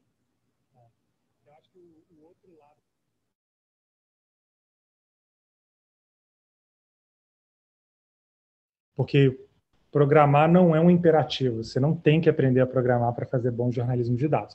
Mas se você gosta, e se você sente que tem aptidão e é uma coisa que te anima, eu faria 3 sugestões. A primeira é a seguinte: se você quiser aprender a linguagem mais fácil e mais generalista, que mais rápido vai te colocar fazendo coisas interessantes, eu aprenderia Python, que é muito fácil de aprender, grande parte da comunidade de jornalismo de dados utiliza, e é uma excelente linguagem de introdução. Agora, se você quer trabalhar só com estatística, e você gosta muito dessa coisa de mastigar dados e fazer análises, e você sabe que você vai mexer principalmente com isso, eu sugeriria aprender R, que é uma linguagem própria de estatística. Agora, se você quer sofrer, mas fazer coisas muito poderosas na internet e ser um mago da programação, eu sugeriria aprender JavaScript. Mas JavaScript é jogar um jogo no very hard, porque é uma linguagem mais burocrática, mais difícil de aprender, mas ela é uma linguagem ultra poderosa. Então, fica essas 3 sugestões, se programação for a sua praia. Marco, eu acho que, e Simon, até fazer um anúncio aqui em primeira mão, a gente está bolando também um curso que é de Python para inovação cívica, que é usando projetos reais que a gente tem um projeto chamado Operação Serenata de Amor, que vai olhar os gastos dos deputados, um querido diário que é raspagem de dados dos diários oficiais. Então, eu diria também, como pessoa que pensa em métodos de aprendizagem, que não tem forma melhor de aprender do que a gente ter primeiro um problema que a gente quer resolver, né? A gente ter uma questão. Então, eu mencionei o caso da vacinação, por exemplo. Essa pode ser uma barreira, né? Você quer mexer com os microdados da vacinação, que é uma base que não abre numa planilha normal, né? Então, a gente vai ter que abrir com linguagem de programação, mexer com linguagem de programação. Então, a gente tem uma expressão, viu, Simon, aqui em português, que é colocar o carro na frente dos bois, quando a gente primeiro pensa na linguagem que quer aprender e depois a gente pensa o que vai fazer com ela. Então, essas dicas do Marco foram muito boas, porque elas são orientadas, se você quer fazer isso, vá por lá, né? É primeiro que você precisa fazer, né? Isso que o Simon falou é muito importante, porque, na verdade, o centro da questão ainda é a história, ainda é a ideia, ainda é a hipótese que você quer ter. E, às vezes, a gente fica um pouco fascinado com ferramentas e tecnologia, porque é isso que nos chama mais atenção. Mas, no fundo, é exatamente isso que você falou, Fernanda. Comece por um problema que você quer resolver, ou uma pergunta que você quer responder. E aí você vai, ao longo do caminho, aprendendo as habilidades que você precisa para responder essa pergunta, que no final vai ser respondida nessa jornada. E depois você compartilha o seu processo. Se você tiver que raspar os dados de algum site, você vai precisar aprender alguma linguagem de programação. Mas sem perder de vista que é uma história, uma boa história que você precisa contar sobre algum problema, sobre alguma autoridade que você quer cobrar prestação de contas e por aí vai. Não perder isso de vista. Teve uma pergunta da Ana Luísa também sobre diferença de jornalismo de dados no Brasil e Estados Unidos, né? Vou falar bem rapidamente. Eu acho que em termos de produção, Ana Luísa, eu acho que o Brasil não está perdendo nada, tá? Para as melhores redações de jornalismo de dados. A gente conseguiu se equiparar tecnicamente, talvez não em volume, mas tecnicamente a gente já conseguiu se equiparar com alguns dos melhores projetos do mundo. A diferença que eu vejo, principal, é algo que a gente está corrigindo já desde 2016, que é a formação da comunidade. A comunidade de jornalismo de dados nos Estados Unidos, ela existe pelo menos desde 1994, quando foi organizado a primeira conferência de reportagem assistida por computador. E desde então, anualmente, essas pessoas se encontram. Hoje tem mais de 1.000 pessoas que todos os anos se encontram nessa conferência. E a gente tem uma saída muito maior de cursos universitários, de uma formação de escolas, de pensamento de jornalismo de dados, transição de profissionais entre redações, muito maior do que a gente vê no Brasil hoje. A gente ainda está atrasado em relação a isso, mas isso se dá por conta de fatores específicos, né? A gente teve por muito tempo 2 ou 3 jornalistas no Brasil que estavam fazendo jornalismo de dados. A gente tinha o Marcelo Soares, na década de 90, fazendo jornalismo de dados. A gente tinha o Zé Roberto Toledo, que hoje está na Piauí, que foram os pioneiros de jornalismo de dados no Brasil e ficaram muito tempo sozinhos fazendo isso. E hoje é que a gente teve um boom mesmo. Então, acho que a principal diferença hoje seria isso. Simon, gostaria de comentar algum aspecto dos Estados Unidos?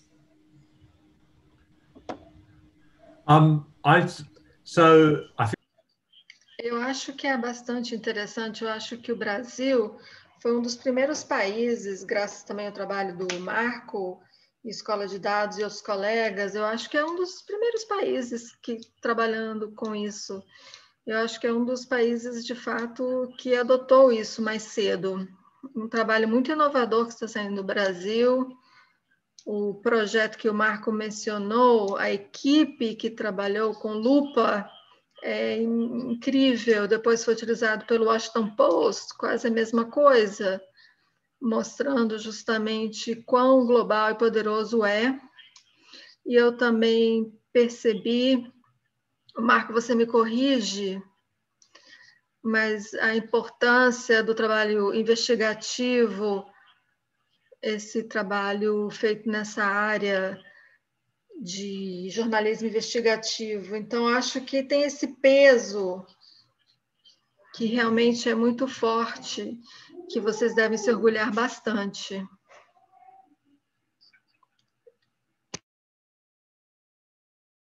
A gente fazer mais uma rodada antes do pessoal da embaixada fazer o sorteio.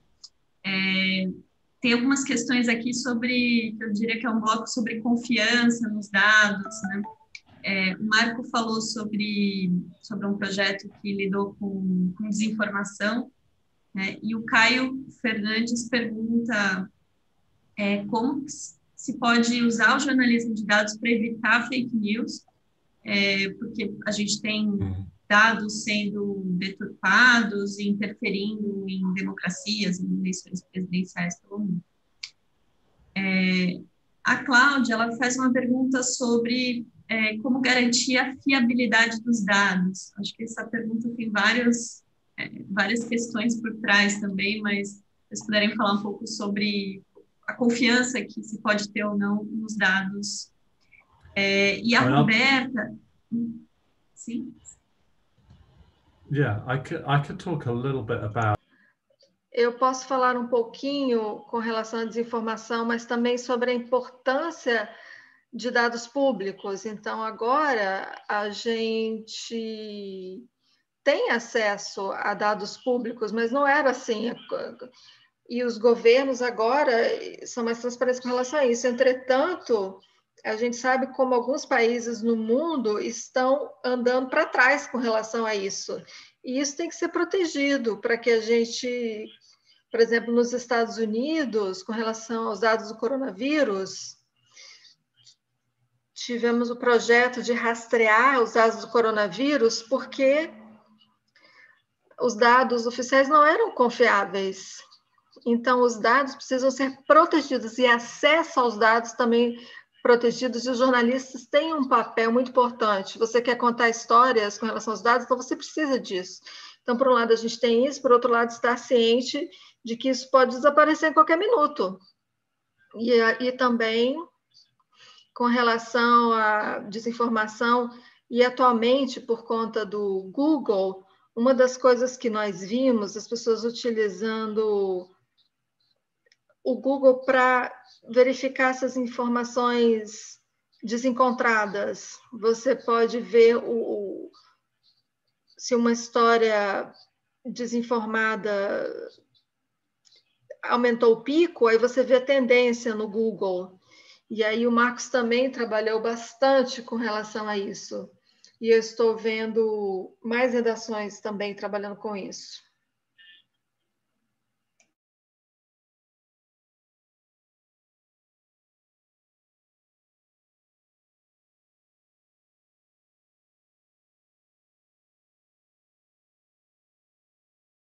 Que é um grande jornalista de dados americano, que ele falou o seguinte: todos os dados são ruins, você só precisa descobrir o quão ruim eles são. Então, você tem que partir do pressuposto que todas as bases têm algum tipo de limitação, algum tipo de defeito, seja na sua metodologia de coleta, seja na forma como ela foi armazenada. Então, essa garantir a viabilidade dos dados não existe essa garantia.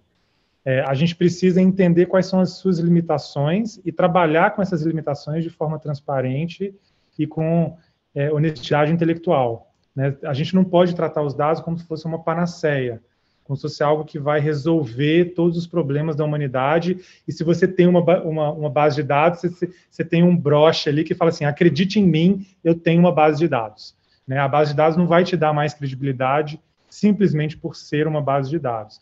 Existe todo um processo de avaliar como aquele dado foi coletado, por quem, com qual motivo, em que época, como é que esses dados foram armazenados depois, quais são as colunas que estão ali. Então, o jornalista ele precisa tratar a base de dados como ele trata as suas fontes. A gente não acredita em tudo que a fonte diz, né?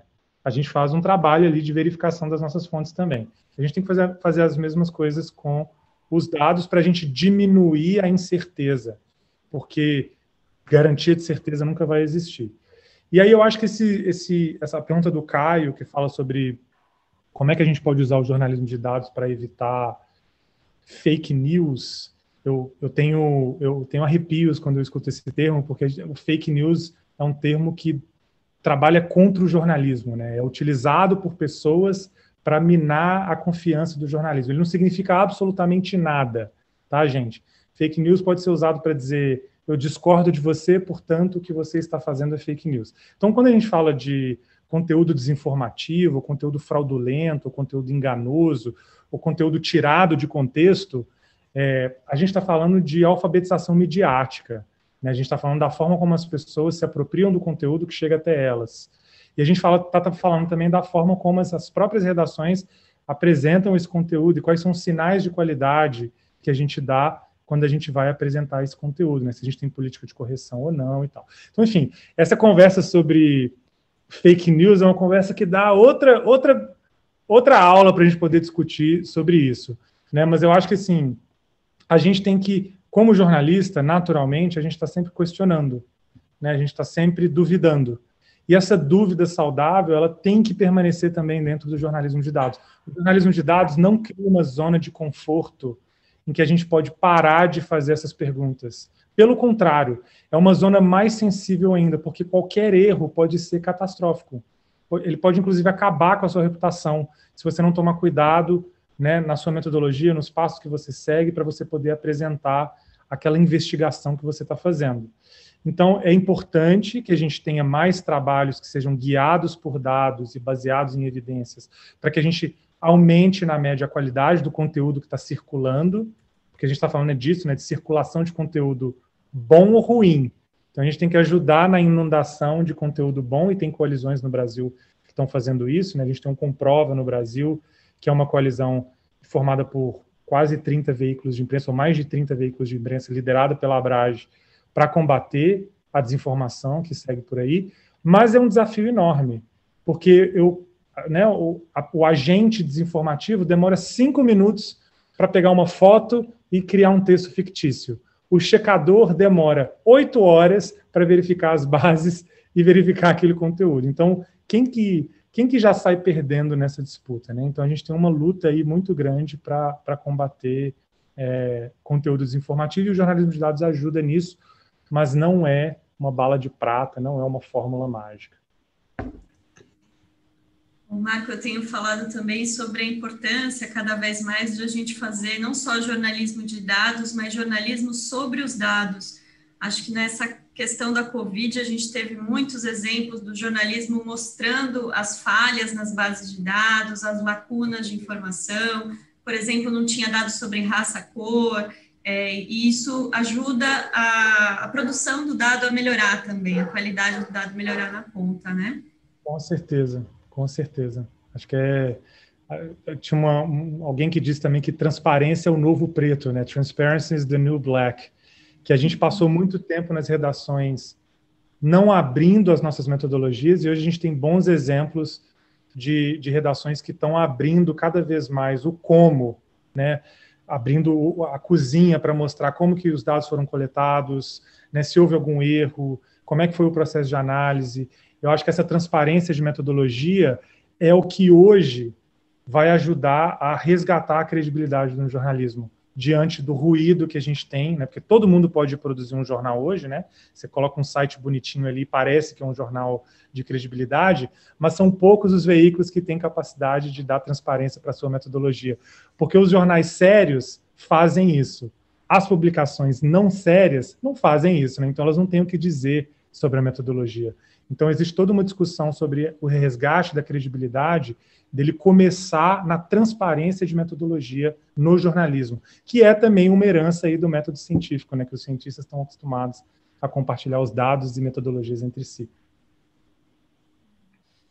Bom, nós chegamos ao fim dessas 2 masterclasses, né? Não foi só uma, foram 2 logo, e sensacionais as falas. um evento, né, da Embaixada do Consulado dos Estados Unidos, com apoio da Abrage, do Google News Initiative, da Open Knowledge Brasil e da sua escola de dados. E aí a gente tem, Marco e Simon, a Embaixada agora vai fazer aquele sorteio que a gente prometeu, né, para as pessoas terem aí a sua experiência com a escola de dados. Tem muita coisa gratuita também na escola de dados, tá, pessoal? Não deixem de entrar. Então, a gente está colocando aí os nomes de todo mundo que estava online e vai fazer o sorteio de 2 nomes na lista. Vocês conseguem ver minha tela? Estamos vendo sim, Gabi. Certo, eu vou sortear 2 nomes. O primeiro relacionado ao curso de dados 360 e o segundo ao programa de membresia da escola de dados. Então, tá todo mundo aqui. Vamos lá. Segue aí. Então, Armando Holanda ganhou o curso de dados 360 e Tamires Conceição Bispo dos Santos ganhou o programa de membresia da escola de dados. A gente vai entrar em contato por e-mail até amanhã. Volto para você, Fernanda. Obrigada. Fernanda, queria só fazer um último comentário, porque eu esqueci também de agradecer imensamente a uma das nossas maiores parceiras no Brasil, que é a Abrage, né, o Marcelo Trezel, a Cris Arrar, que estão apoiando o evento aqui também. Então, eu queria agradecer muito o apoio deles a esse evento. Não queria deixar embora, assim, agradecer a parceria e o apoio deles. Simon, se você quiser também fazer uma observação final. Eu gostaria de agradecer a todos por essa oportunidade de poder falar aqui durante tanto tempo. E eu gostaria de dizer que realmente é um prazer poder trabalhar com jornalistas brasileiros, um trabalho fantástico feito no Brasil, e eu estou muito ansioso para ver o que vai acontecer. Fim, participem das redes, das comunidades de jornalismo de dados, alimentem esse interesse e a gente se vê por aí, né? A gente se encontra por aí. Muito obrigada, um abraço e boa noite para todos.